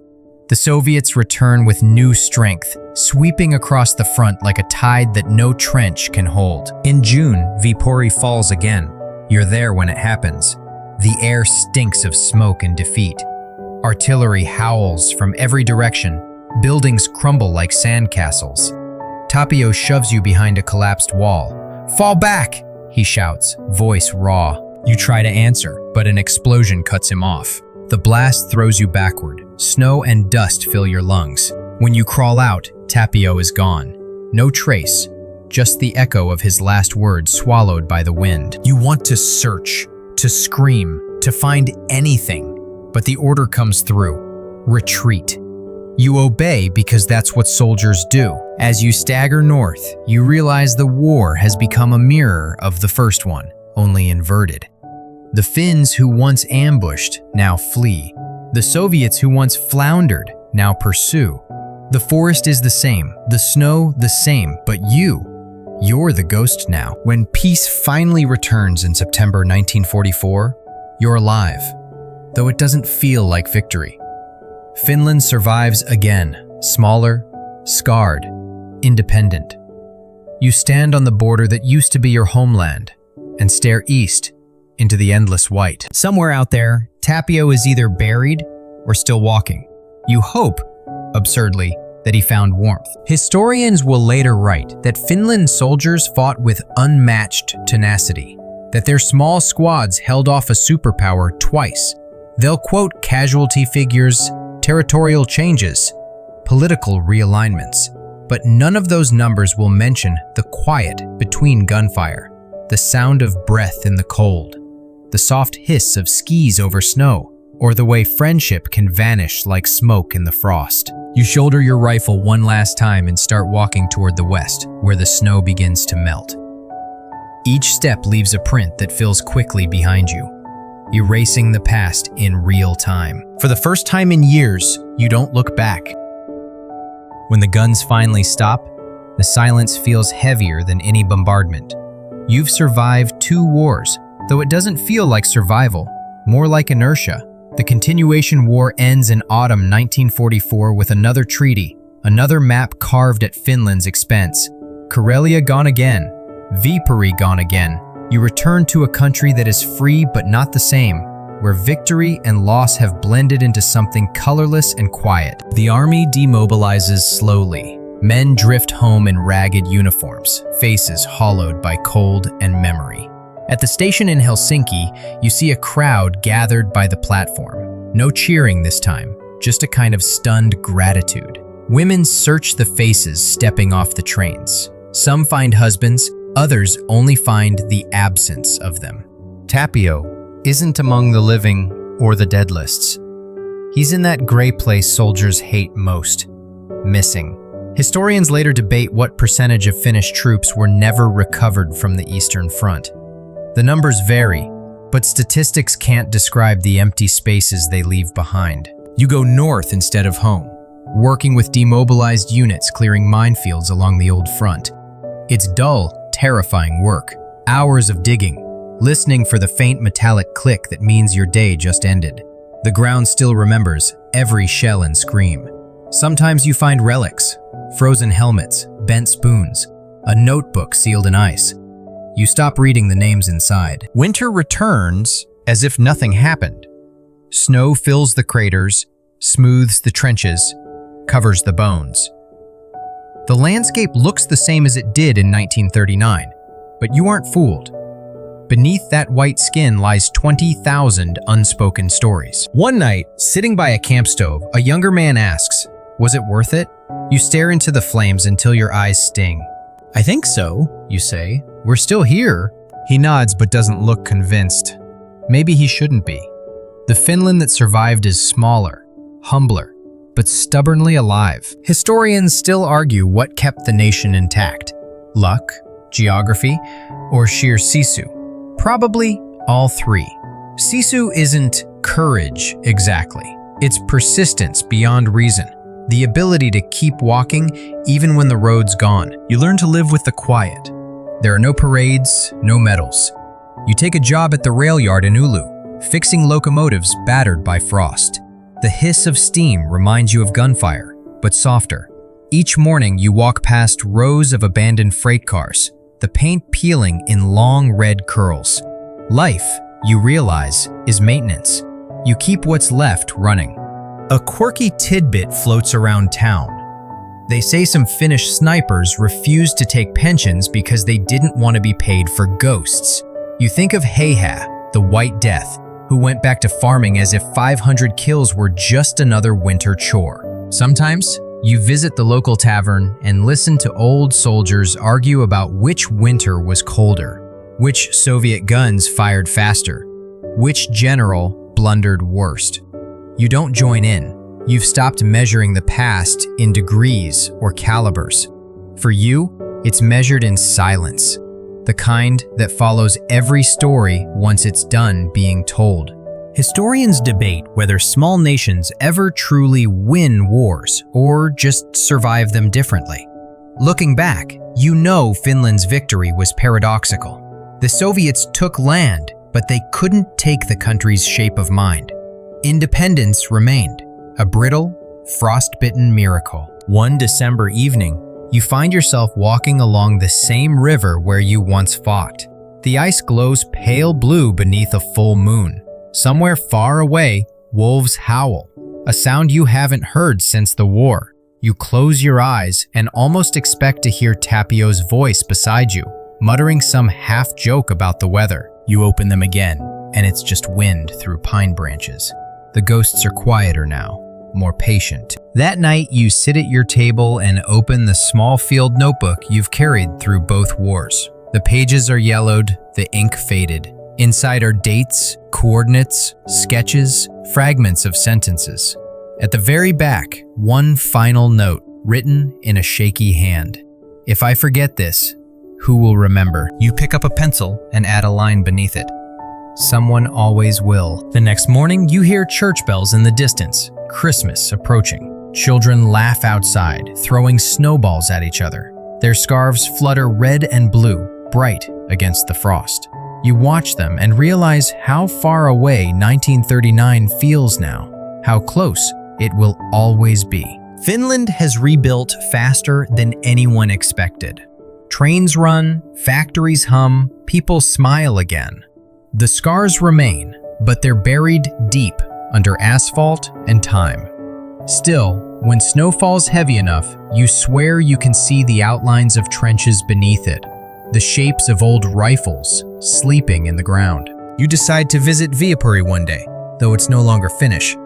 The border guards let you through after some paperwork and a long stare. The city feels familiar but foreign, its streets renamed, its cathedral now a ruin. You find the bridge where you and Tapio once stood. The river below is half frozen, reflecting a gray sky. You leave a small brass button there, a spare from your uniform, and whisper, "For you." No one hears. No one needs to. Historians still debate whether friendship or ideology drives men in war. Standing there, you know it was neither. It was simply one man refusing to let another freeze alone. You return home before dark. The train clatters over rails laid during the First War, repaired during the Second, and still in use. You doze off, lulled by the rhythm. For a moment, you dream of skiing through pine forests again, only this time, no one's shooting. The snow glows clean, untouched, as if history's slate has finally been wiped. When you wake, you're home. The air smells of coal smoke and coffee. You walk through town, past windows lit with candles for the holiday. You see faces that never knew war, young, open, unburdened. It's enough to make you smile. Back at your small apartment, you hang your rifle above the doorway, not as a weapon, but as punctuation. The story is over. You pour a small drink, sit by the window, and watch the snow fall. Each flake lands softly, without fanfare, and disappears into the white. For the first time in years, you let your shoulders drop. The war finally leaves your body, if not your memory. And somewhere in that long Finnish night, you whisper a simple truth to no one in particular. Peace isn't quiet, it just sounds different.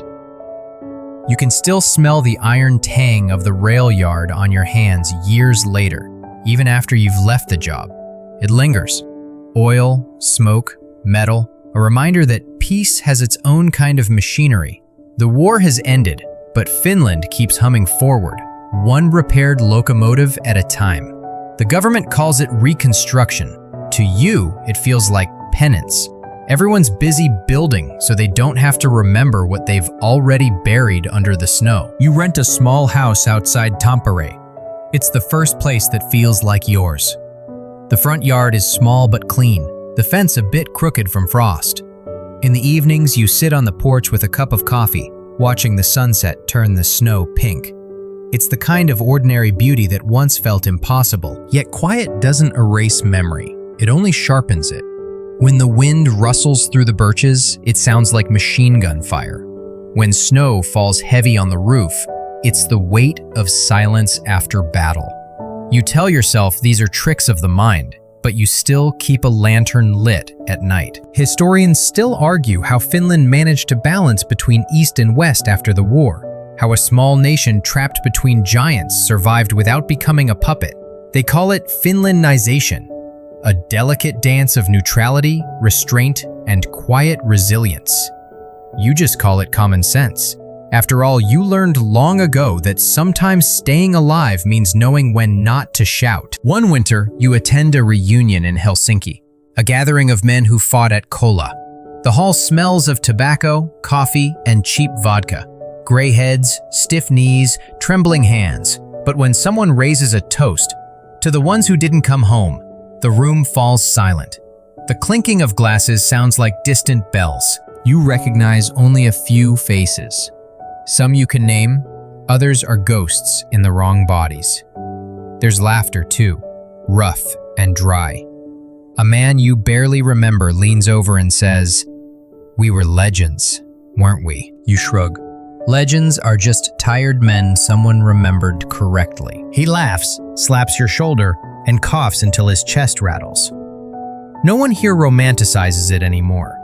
The heroism burned out with the last campfires of 1940. What remains is endurance, the kind that doesn't glitter. Later that night, when the hall empties, you linger by the door.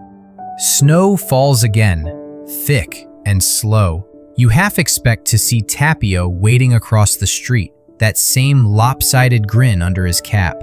Instead, a tram clatters by, its windows glowing like small, moving suns. Life goes on, indifferent. On the walk back to your lodging, you pass a bookstore window. Inside, a display of new history books. The Winter War, Triumph of the North. Finland's Miracle of Survival. You stare at the covers, neat maps and polished photos. None of them show what it smelled like. The rot of frozen boots, the acid sting of cordite, the way blood turned black before it froze. History looks cleaner in print. A quirky tidbit from one of those books catches your eye later when you buy it. Apparently, Soviet propaganda once claimed that Finnish soldiers used witchcraft to hide in the snow. You chuckle softly. Maybe they weren't wrong. Sometimes survival is a kind of magic. Spring comes late that year. When it does, the world explodes in green so suddenly, it's almost violent. Grass where there was nothing but ice. Birdsong where there was silence. You dig a small garden behind your house. Potatoes, onions, hardy things that don't ask for much. The soil smells alive again, and your hands remember what peace feels like. Still, the letters come. Occasional notes from old comrades. One from Lapland, where men now fight another war, this time against retreating Germans. "We're burning our own towns," the letter says, "so they can't." You stare at the words for a long time before folding the paper carefully and putting it away. Historians debate whether the Lapland War counts as part of the same story or a separate one altogether. For you, it's just proof that wars don't end. They scatter like embers. Some catch again, smaller but no less dangerous. In 1948, Finland signs a treaty of friendship with the Soviet Union. The newspapers call it a guarantee of peace. You smile at the phrase. Guarantees are for salesmen, not for survivors. But the country breathes easier. The borders stay quiet. The children grow up without knowing what shrapnel smells like. Maybe that's enough. Years pass. Your hair turns the color of ash. The Suomi submachine gun that once felt like an extension of your arm now hangs above the fireplace, oiled but silent. Sometimes visitors ask to see it. You let them hold it, but only briefly. It's not a trophy, you say. It's a memory with moving parts. You start writing more in your notebook again. Not reports or coordinates this time, just fragments. Thoughts about the forest, about fear, about how snow remembers footprints even after men forget where they walked.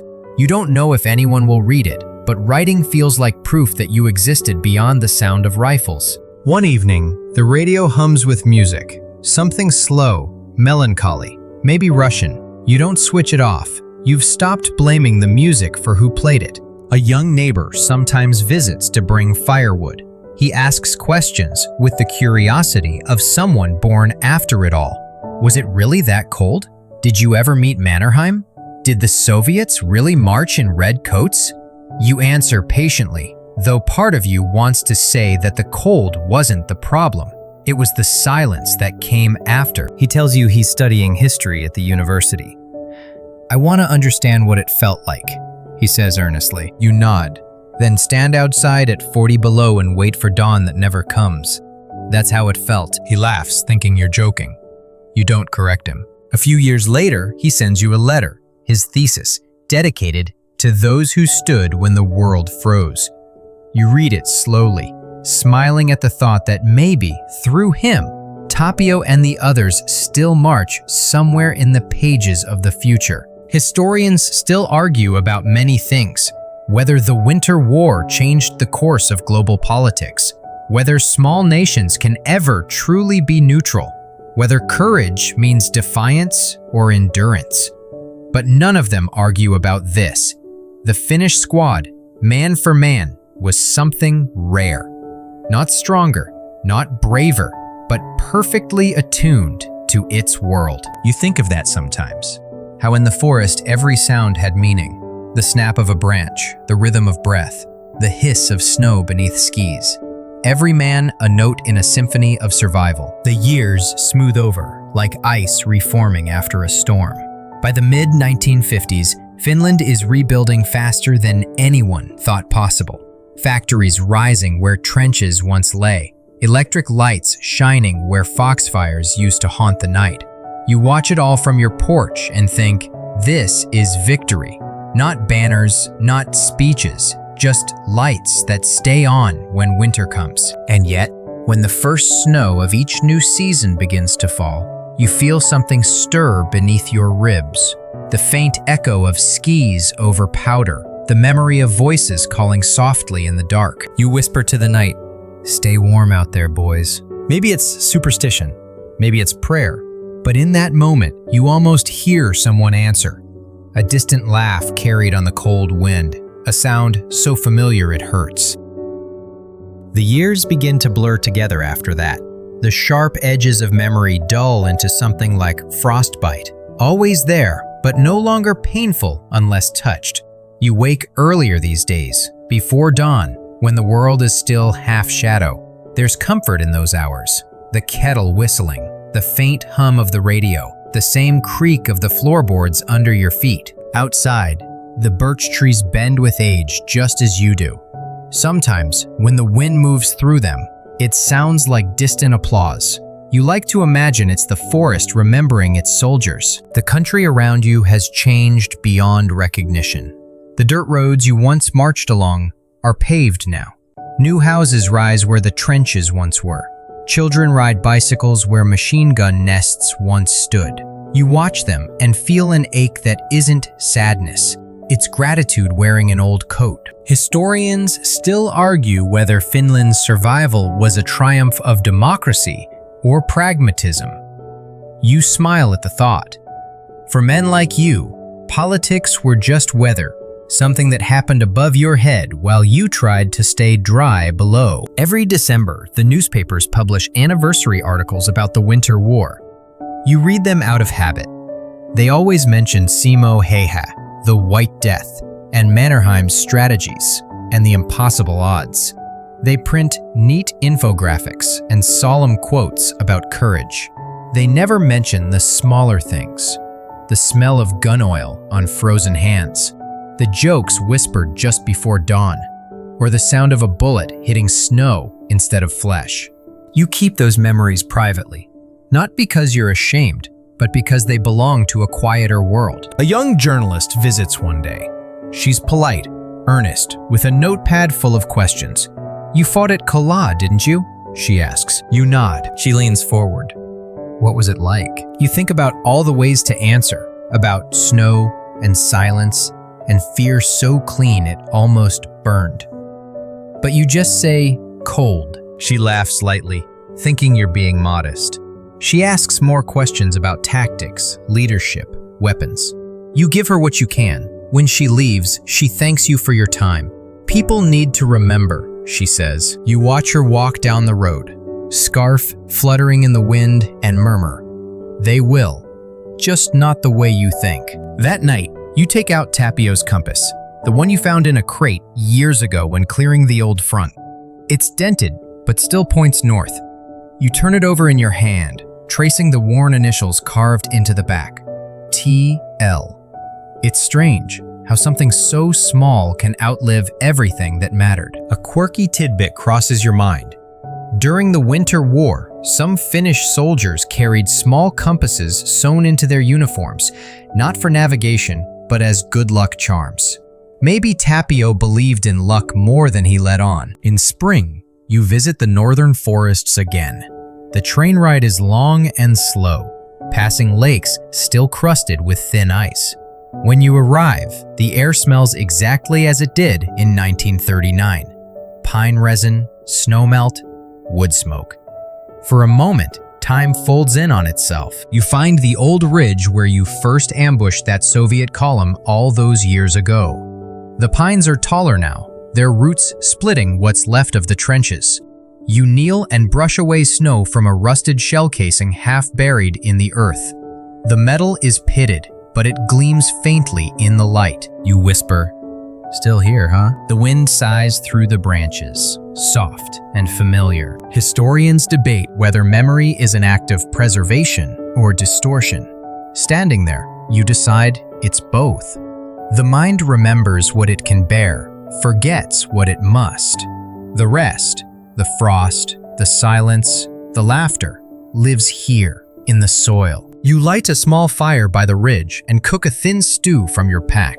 The smell drifts upward, merging with pine smoke. It feels almost like the old days, only quieter. When night falls, the stars come out sharp and cold. You lean back against a tree, listening to the forest breathe. You dream that Tapio sits beside you again, sharpening his knife, humming that same old tune. He looks up, grins. "We made it, didn't we?" You want to answer, but the words don't come. Instead, you nod. When you wake, the fire has burned down to embers, and the world is perfectly still. On the train ride back, you jot a few words in your notebook. The forest doesn't forgive or forget. It just waits. Years later, a historian friend, one of those university types who reads too much and sleeps too little, visits your home. He's writing a book about small unit tactics during the Winter War and wants your opinion. He asks about skis, about the KP-31, about motti encirclement tactics. You explain what you can, drawing lines on his map with a shaking hand. But near the end, he asks a different question. Why do you think the Finns fought so well? Discipline? Equipment? Patriotism? You shake your head. Because we knew how to be alone. He stares at you for a moment, unsure if you're joking. Then he writes it down anyway. That night, you sit by the window as snow begins to fall again. It catches the lamplight like drifting ash. The world outside is silent, soft, endless. You think about all the men who once moved through that silence. Hunters, soldiers, ghosts. You wonder if history ever truly ends. or if it just keeps circling back through those who remember. The next morning, you walk into town for bread. Children run past you, laughing, their sleds skimming across the icy street. One nearly collides with you, shouting, "Sorry, Seta," before disappearing downhill. You smile, breath frosting in the air. You pause on the bridge and look down at the river, half ice, half reflection. The water runs the same way it always has, carrying yesterday into tomorrow. You toss a small pine cone into the current and watch it drift away, spinning slowly before vanishing beneath the ice. Somewhere inside, something unclenches. When you return home, you place Tapio's compass on the mantle beside the Suomi. The two relics sit there like punctuation marks in the same sentence. You stand for a long while, then whisper, "North is still north." The radio hums softly behind you. News of new borders being drawn somewhere else. New armies rising. New ideologies shouting. You switch it off. The silence that follows isn't emptiness. It's peace wearing familiar clothes. Historians will keep arguing, printing maps, debating who was right and who was lucky. Let them. You've seen enough of both to know they're often the same thing. As the sun sets, the sky glows orange against the snow. You close your eyes and listen to the house creak, the wind outside shifting through the birches, the faint echo of skis gliding somewhere just beyond hearing. You smile, because you finally understand that what you survived wasn't just war, it was winter itself, and everything it taught you about stillness, endurance, and the quiet kind of courage that doesn't need witnesses. You whisper, "Huvauta Tapio," and the wind, faithful as ever, answers. You wake one morning to sunlight spilling across the window pane, thin and watery, like it's unsure whether it belongs here. You stretch your arms, feel every decade creak in your joints, and chuckle to yourself. The war left scars, but it also left perspective. Each new sunrise feels like a small, stubborn victory. Outside, spring has arrived in earnest. The snow is melting, the river running high and fast. You step out into the yard, boots sinking in mud, and breathe in the smell of thawing earth. Somewhere nearby, a woodpecker taps against a birch, rhythmic and precise.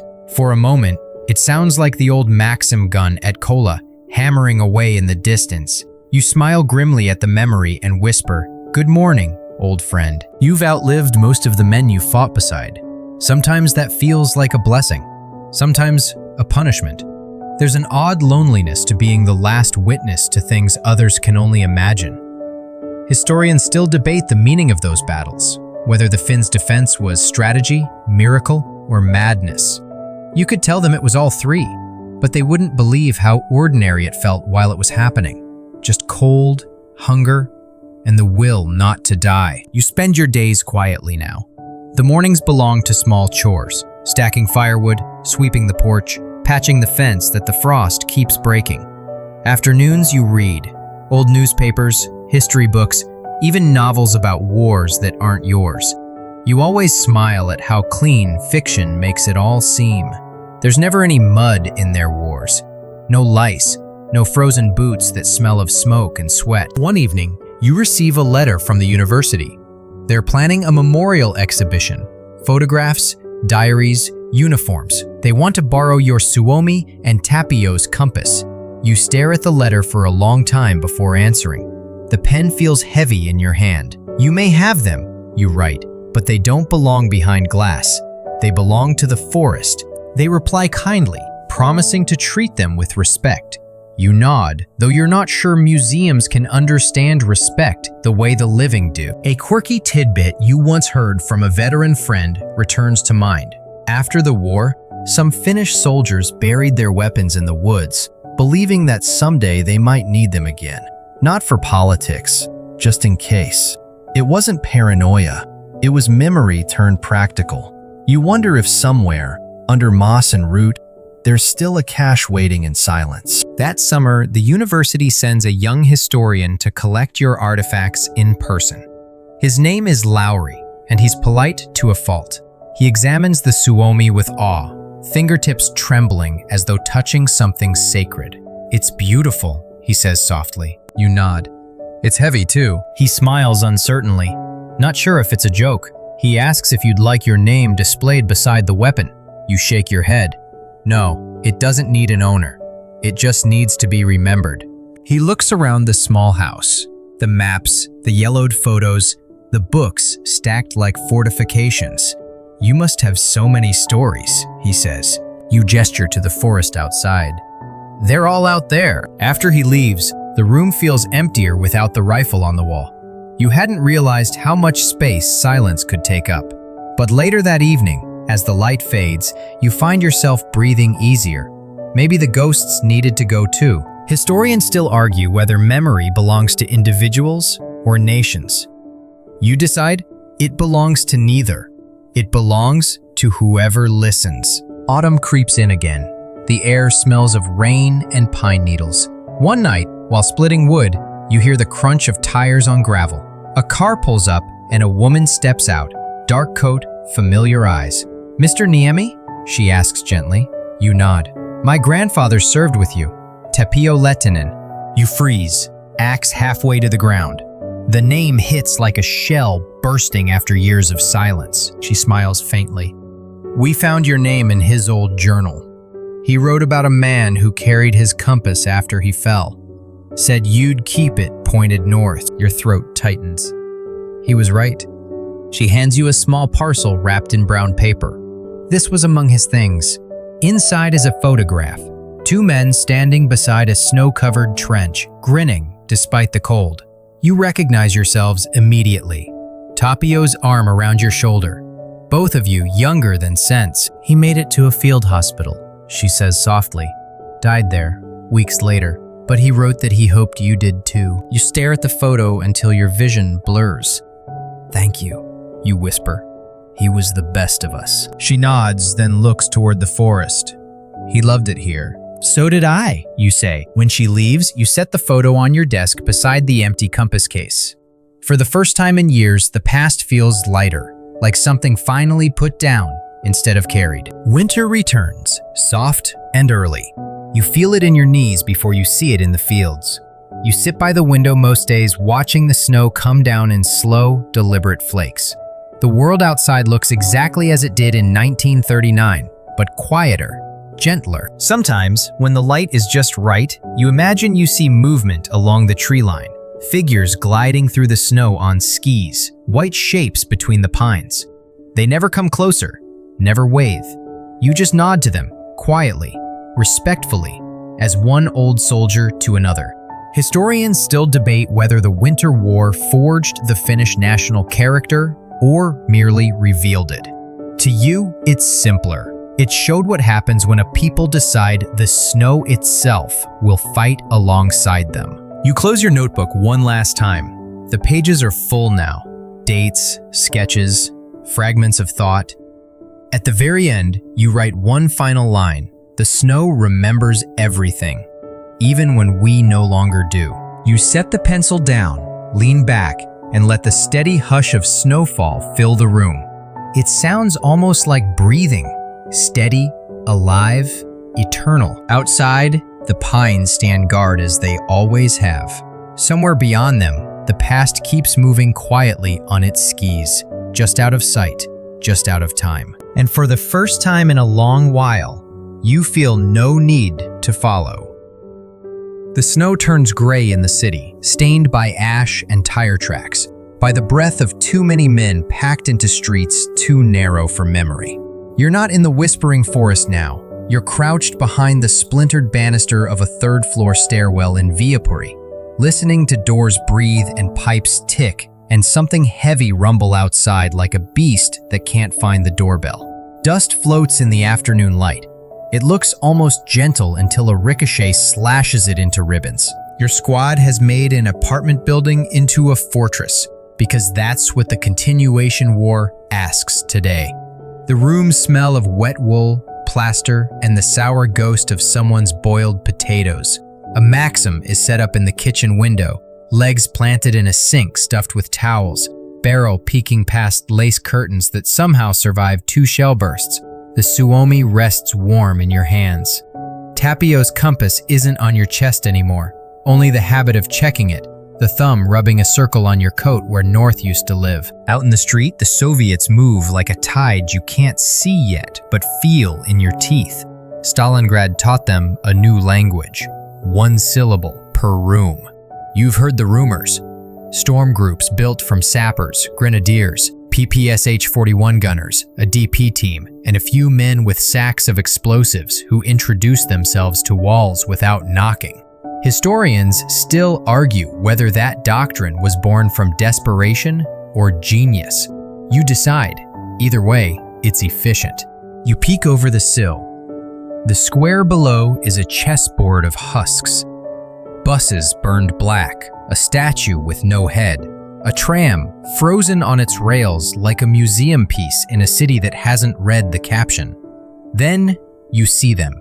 Shadows at first, then forms, then the bright flick of a match as a smoke canister hisses into life and crawls across the cobbles like a tame fog.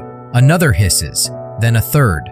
The world goes white and moves. Positions, you whisper, and the apartment becomes a throat full of swallowed breath.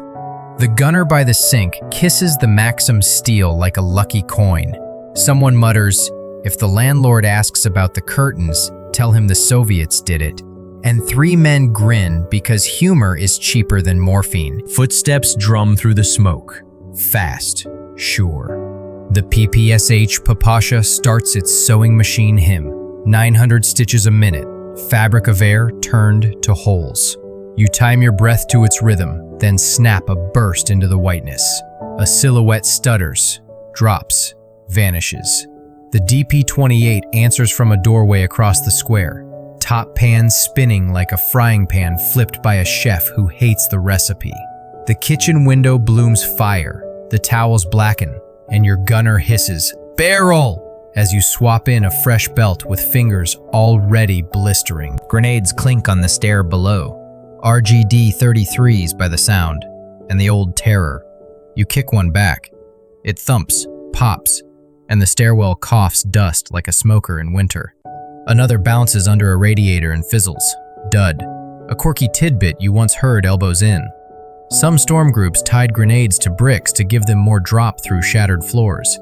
You glance up at the cracked ceiling and decide you don't need live demonstration. The door at the end of the hall bulges inward with a thud. Satchel charge. "Back!" you shout, and your squad folds around corners like paper learned to survive fire. The blast slams air down the hall. A door becomes toothpicks. Wallpaper peels like old bark, and the corridor is suddenly 2 rooms closer to the Soviets. You're impressed against your will. Mouse-holing, textbook, 1 wall at a time. They come low, quick, the first pair sliding in on knees, SMGs already spitting. You rake the doorway, feel the Suomi hum in your hands. Imo Lati's old genius still singing, still exact. One man spins, the other keeps coming.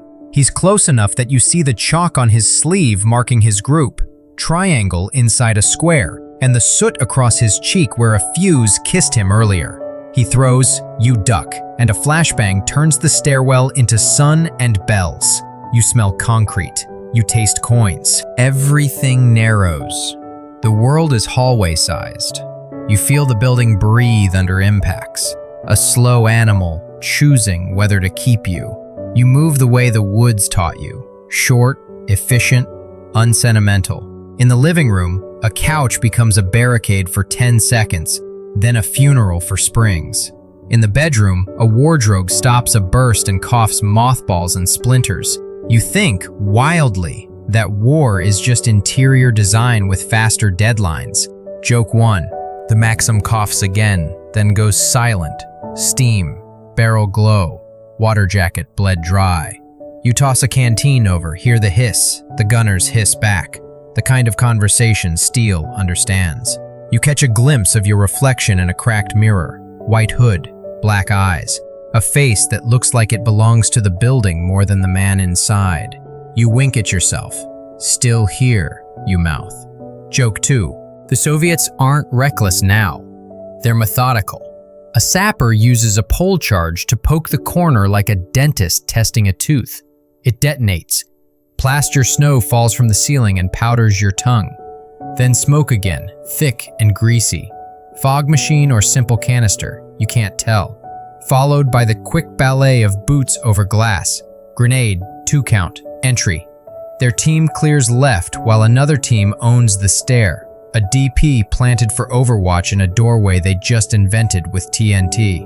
You don't like the math. Fall to the second, you rasp, and your squad pours down a back stair barely wide enough for regret.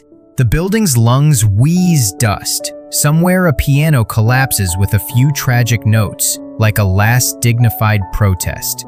Joke 3. In the courtyard, you reorient. North is rubble. South is a gate hanging by one hinge. The gate is good. It suggests a funnel you can own for half a minute. You lay a short field of fire, while Ino wires a door with a pull grenade, his fingers calm as prayer. The PPSH chorus swells. Closer now, almost affectionate. You scatter from the doorway as it bursts inward and the trap snaps. Shrapnel slaps brick. A man yelps. The momentum falters by 2 beats, which is all you get. You spend them like a miser's last coins.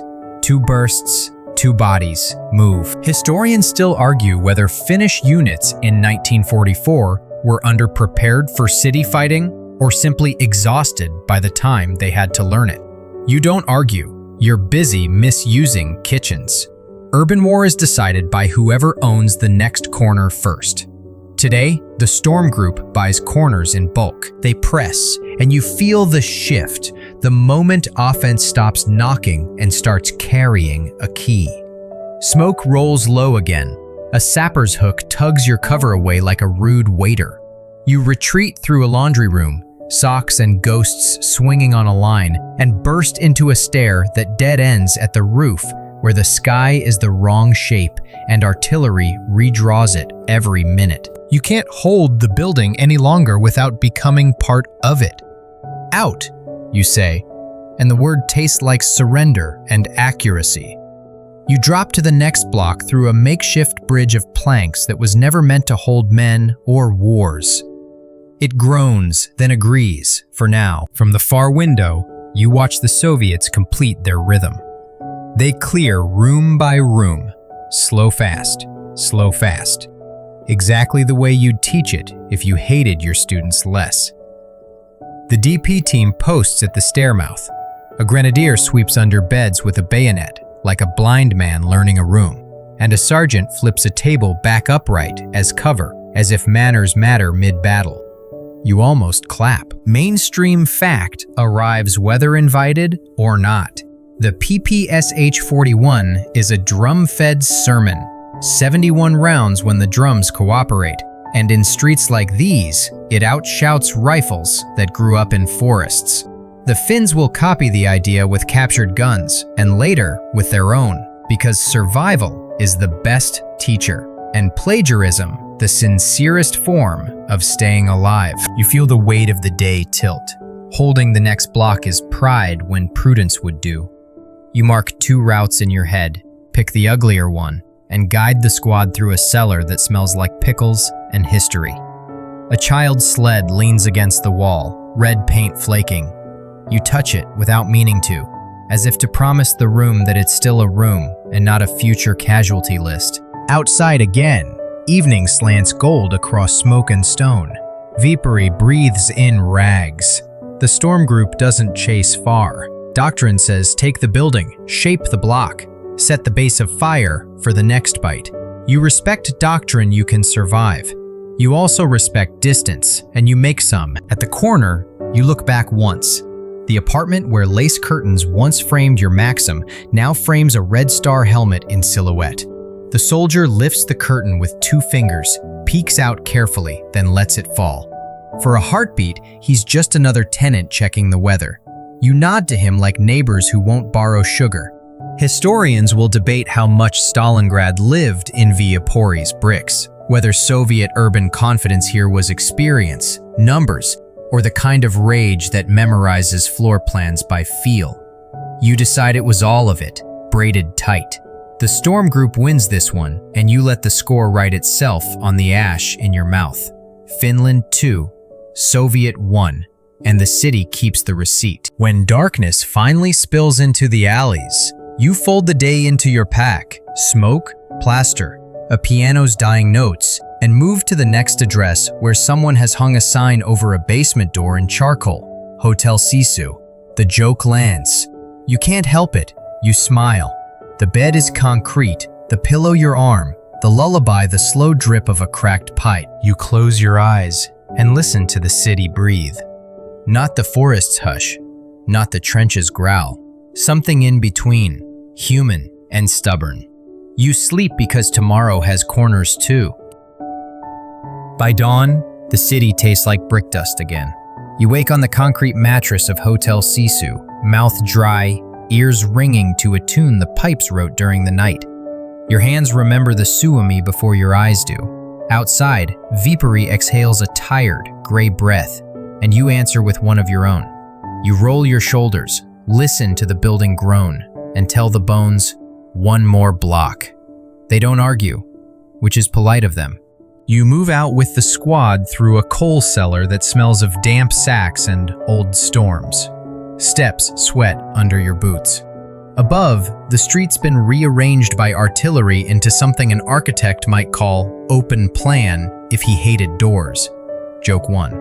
The Soviets kept their prize last night, the apartment with the lace curtains, and now they're widening the bite, room by room like careful wolves. You feel it in the cadence. Grenade, shout, 2-second pause, PPSH stanza, then the soft, balletic clatter of boots avoiding broken glass. Corner, Ano whispers. You both freeze, then flow. He covers high, you cover low. The dance you learned in pine shadows performed now under plaster snow. The first Soviet you see is a boot, then a sleeve, then a face, hard with concentration, too young to have learned boredom. You let him pass and hit the second, the one carrying the satchel charge, because experience is just triage with better lighting. The blast that doesn't happen is the day you still have. He goes down without theatrics. You drag him into a doorway and close his eyes because your hands remember that, too. For 20 minutes, you trade shapes with the stairwell. Lean, snap, lean, breathe. Until you feel the drift.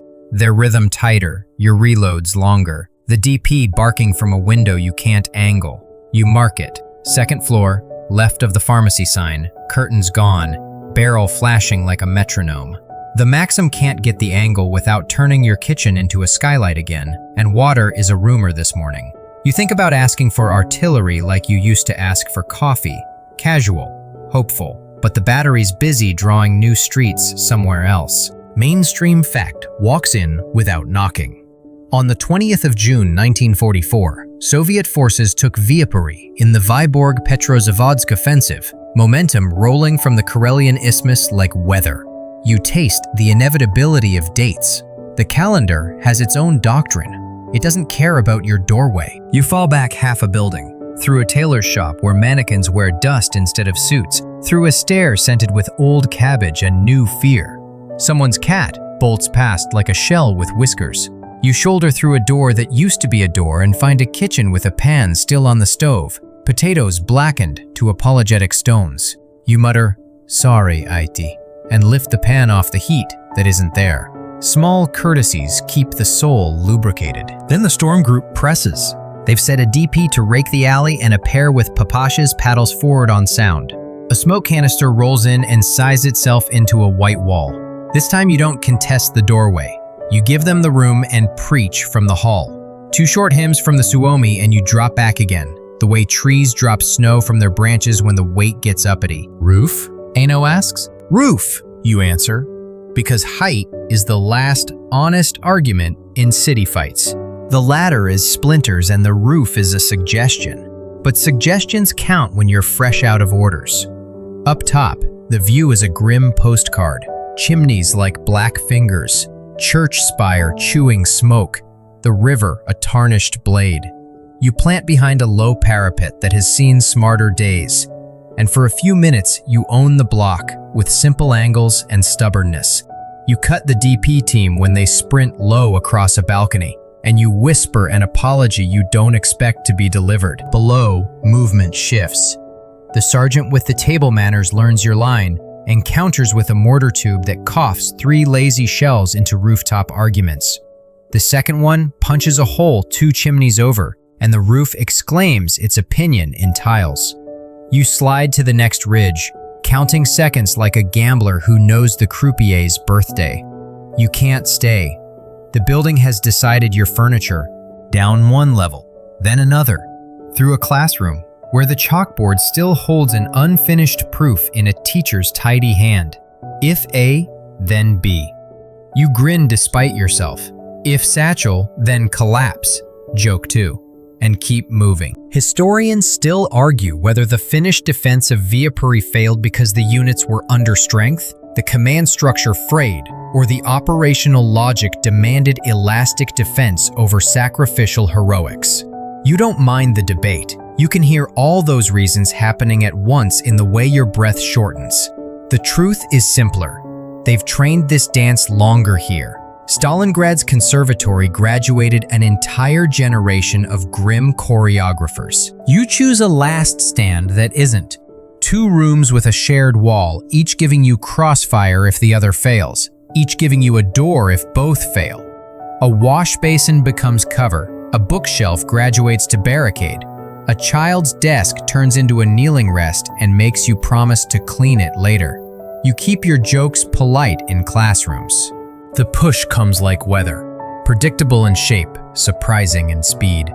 Smoke, grenade, footfalls in 3s. You rake the threshold, Ino holds the flank, and for a minute, the math is yours. Then a sapper's pole charge kisses the far jam, and the room misplaces its corner. Ino grunts, then swears, then breathes like a saw. You drag him back by the collar, press a bandage into a place that only accepts more time, and he says, "Tell Tapio I still owe him that knife." You nod because words are expensive. Out at back, you tell what's left of the squad. The alley behind this school flows into a lane that remembers you from last night. You hold 10 seconds, spend 9, and leave on the 10th. Polite to the math. In the lane, 2 figures rise from crates, your own scouts, eyes wide with the news you already know. The block's been traded. You trade the look that says, "Tomorrow is for counting," and keep the day small. Quirky tidbit rides shotgun. Someone scrawled, "Tervetuloa kotiin," welcome home, on a basement door in charcoal and then boarded it from the inside. You pass it like a shrine, because gallows humor is the only cathedral that stayed open. On another wall, someone else wrote, "Molotov's cocktail hour, closed." The old winter war joke still pouring comfort even when the bottle's empty. And yes, the Finns named it in 1939 for the man who said his bombs were bred. By late afternoon, your world shrinks to a courtyard where a pump still gives hard water if asked gently. You ask, it groans, and you drink like a pilgrim. Brick grit and iron and relief. A round snaps the bucket's handle, and the pump declares a holiday. You thank it for its service and move. There's a moment, every battle has one, when the building you're in feels tired of standing on your behalf. The bricks have opinions. The stair treads file grievances. You catch that moment now, in the way the banister wobbles, and the floor answers like wet drumhead. You're not sentimental. You leave before structures keep you. Street level again, and the city's sound has changed. Fewer rifles, more shouts, more whistles, more organizational nouns. They're setting for the next bite, and you can't be the snack. You shepherd the squad through a lane that refuses to remember its name, and out past a statue crater where the plinth is empty, but the pigeons still know the schedule. Joke 3. Your breath frosts mid-step. Your shadow looks like a man you used to be. At the edge of the district you've spent all day losing with dignity, you stop and look back, because that's human. Smoke lifts like a prayer that doesn't expect an answer. In a top window, a Soviet trooper adjusts a curtain the way soldiers do everywhere, half practical, half wish. He glances down by accident and meets your eyes across air that has held both of you before you were born. He doesn't raise his weapon. You don't either. You both go back to work. The order finally comes wrapped in the tone that refuses debate. Retrograde to secondary line. It isn't surrender, it's the geometry of survival. You move with the squad along the river road, feet remembering forests even on cobbles, breath finding that old winter rhythm.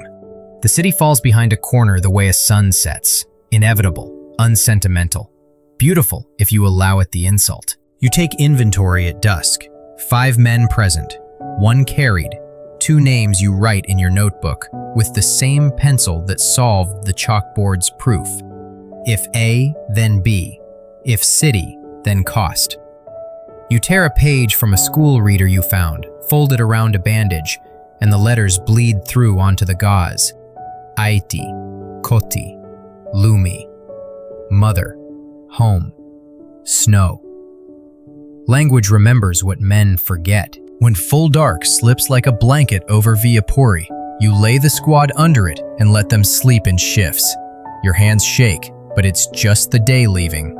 You oil the Suomi by feel, listen to the river count, and allow yourself one small, disobedient wish, that tomorrow's corners belong to trees again. Historians will footnote this day, argue whether it was inevitable, preventable, or simply on time. They'll diagram the storm group like a machine, and the defense like a prayer. They won't smell the boiled potatoes, hear the piano fall, or taste the brick. That's fine. You were there. The city was there. It breathed its last for you and for the men who took it. And then it turned to ash and errands, as cities do. You close your notebook, tuck the pencil behind your ear, and tell the night, we'll call it even. The night considers, says nothing, and keeps your secret. The next morning dawns in silence, a kind of silence that feels earned rather than imposed. You're awake before the others, sitting by the riverbank where the fog rolls low and pale over the shattered city. Viapuri's skyline, what's left of it, rises like the ribs of a great animal, its flesh burned away. Chimneys, girders, fragments of spires, all of them outlined against the faintest orange light. The battle has moved on. The city belongs to no one now. You take out your small notebook and flip to the last page, the pencil stub balanced in your glove. You write 3 words and stop. There's nothing left to describe that isn't already ash or echo. You close the book. It feels like closing a wound that has finally scabbed over. The others stir behind you. Aino is pale, but alive, a bandage blooming red through his coat. The young radio man, Paavo, clutches the broken transmitter like a relic. Someone's humming an old marching tune under their breath, so soft it might just be the wind playing tricks. You glance back and nod to them. No speeches, no orders. Everyone already knows the shape of this day. When you stand, the frost crackles beneath your boots. Across the river, Soviet banners hang limp in the still air. They'll call it liberation. You'll call it mathematics, the inevitable outcome of numbers, fuel, and exhaustion. Historians still debate whether the fall of Viapuri was the final proof that Finland had reached the limits of endurance, or whether holding the rest of the line after this counted as something close to victory. But standing here, you know the truth. Sometimes surviving is victory, even when survival means walking away. You cross yourself out of habit more than faith and whisper a small goodbye to the city. Not the way a soldier says farewell to a battlefield, but the way you'd whisper to a sleeping friend who won't wake again. The retreat north is quiet, almost gentle. The forest returns by degrees, the cobblestones giving way to dirt, the sound of boots replaced by the whisper of wind through pine needles. You can smell resin and damp bark. After weeks of gunpowder and masonry dust, it smells like forgiveness. The squad moves like shadows, smaller than before, but somehow lighter. You reach the high ground by midday. From there, you look back one last time at the smoke drifting over Viapuri. It looks like the world exhaling. Think they'll stop there? Paavo asks quietly. You shake your head. No, but we will. You spread your map on a rock, tracing the ragged lines of the new defensive front. There's something almost absurd about it. Men scratching lines in pencil, while armies redraw them in fire. But it's what soldiers do. Give shape to chaos, even if the shape doesn't last. That evening, as you make camp, the light fades early. You build a small fire and melt snow for coffee, though the result tastes more like smoke than warmth. Aino stares into the flames. "What happens now?" he asks. You think about it before answering. "We hold what we can. Then we go home. Then we rebuild. That's all any of us ever do." He nods slowly. "And Tapio?" You stare into the dark forest. "He's still ahead of us, I think, waiting somewhere quiet." The others fall asleep one by one. They're breathing steady and human in a world that has forgotten gentleness. You stay awake a little longer, listening to the forest creak and the snow sigh, the same sounds you heard back in 1939, when the war was young and the world still pretended it made sense. You realize the forest hasn't changed. It doesn't care who wins. It just keeps growing, reclaiming what men try to destroy. Historians still argue what the war accomplished. Some say it proved Finland's unity. Others say it exposed its fragility. But you think of it differently. It proved that even small nations can teach empires how to bleed, and that courage can take the shape of silence, of frost, of simply standing when everything around you falls. You tilt your head back, watching snowflakes drift through the firelight. Each one melts on your sleeve, vanishing before you can admire its pattern. There's a lesson there, maybe, that beauty doesn't last, but it leaves the memory of light behind. You take the compass from your pocket, Tapio's compass, and turn it in your palm. North still points the same direction it always did. You smile faintly. The world moves, but some things remain faithful. The next morning, orders arrive. The front is stabilizing. A ceasefire may come soon. The men don't cheer. They just nod and keep packing. You sling your rifle, now more symbol than weapon, and start down the frozen trail toward the next horizon. As you walk, the forest swallows the last echoes of war. The snow falls heavier, muting every step until the world is nothing but white and breath and memory. Somewhere far behind you, Viipuri sleeps beneath its own ruins. Somewhere ahead, the line between past and future waits for your footprints. For a moment, you stop and close your eyes. The cold brushes your cheeks gently, like a friend reminding you to stay awake. You whisper to the air, "We held." That's enough. Then, you keep walking. The forest listens, patient as ever. The story quiets now, the same way the snow quiets a field after battle. You're still walking, but slower, your steps leaving shallow impressions in the powder that will be gone by morning. The sky above glows dimly, a northern twilight, soft and endless. You breathe in, deep and steady. The air tastes of pine and ash and something faintly sweet, sap or smoke or memory. You can't tell.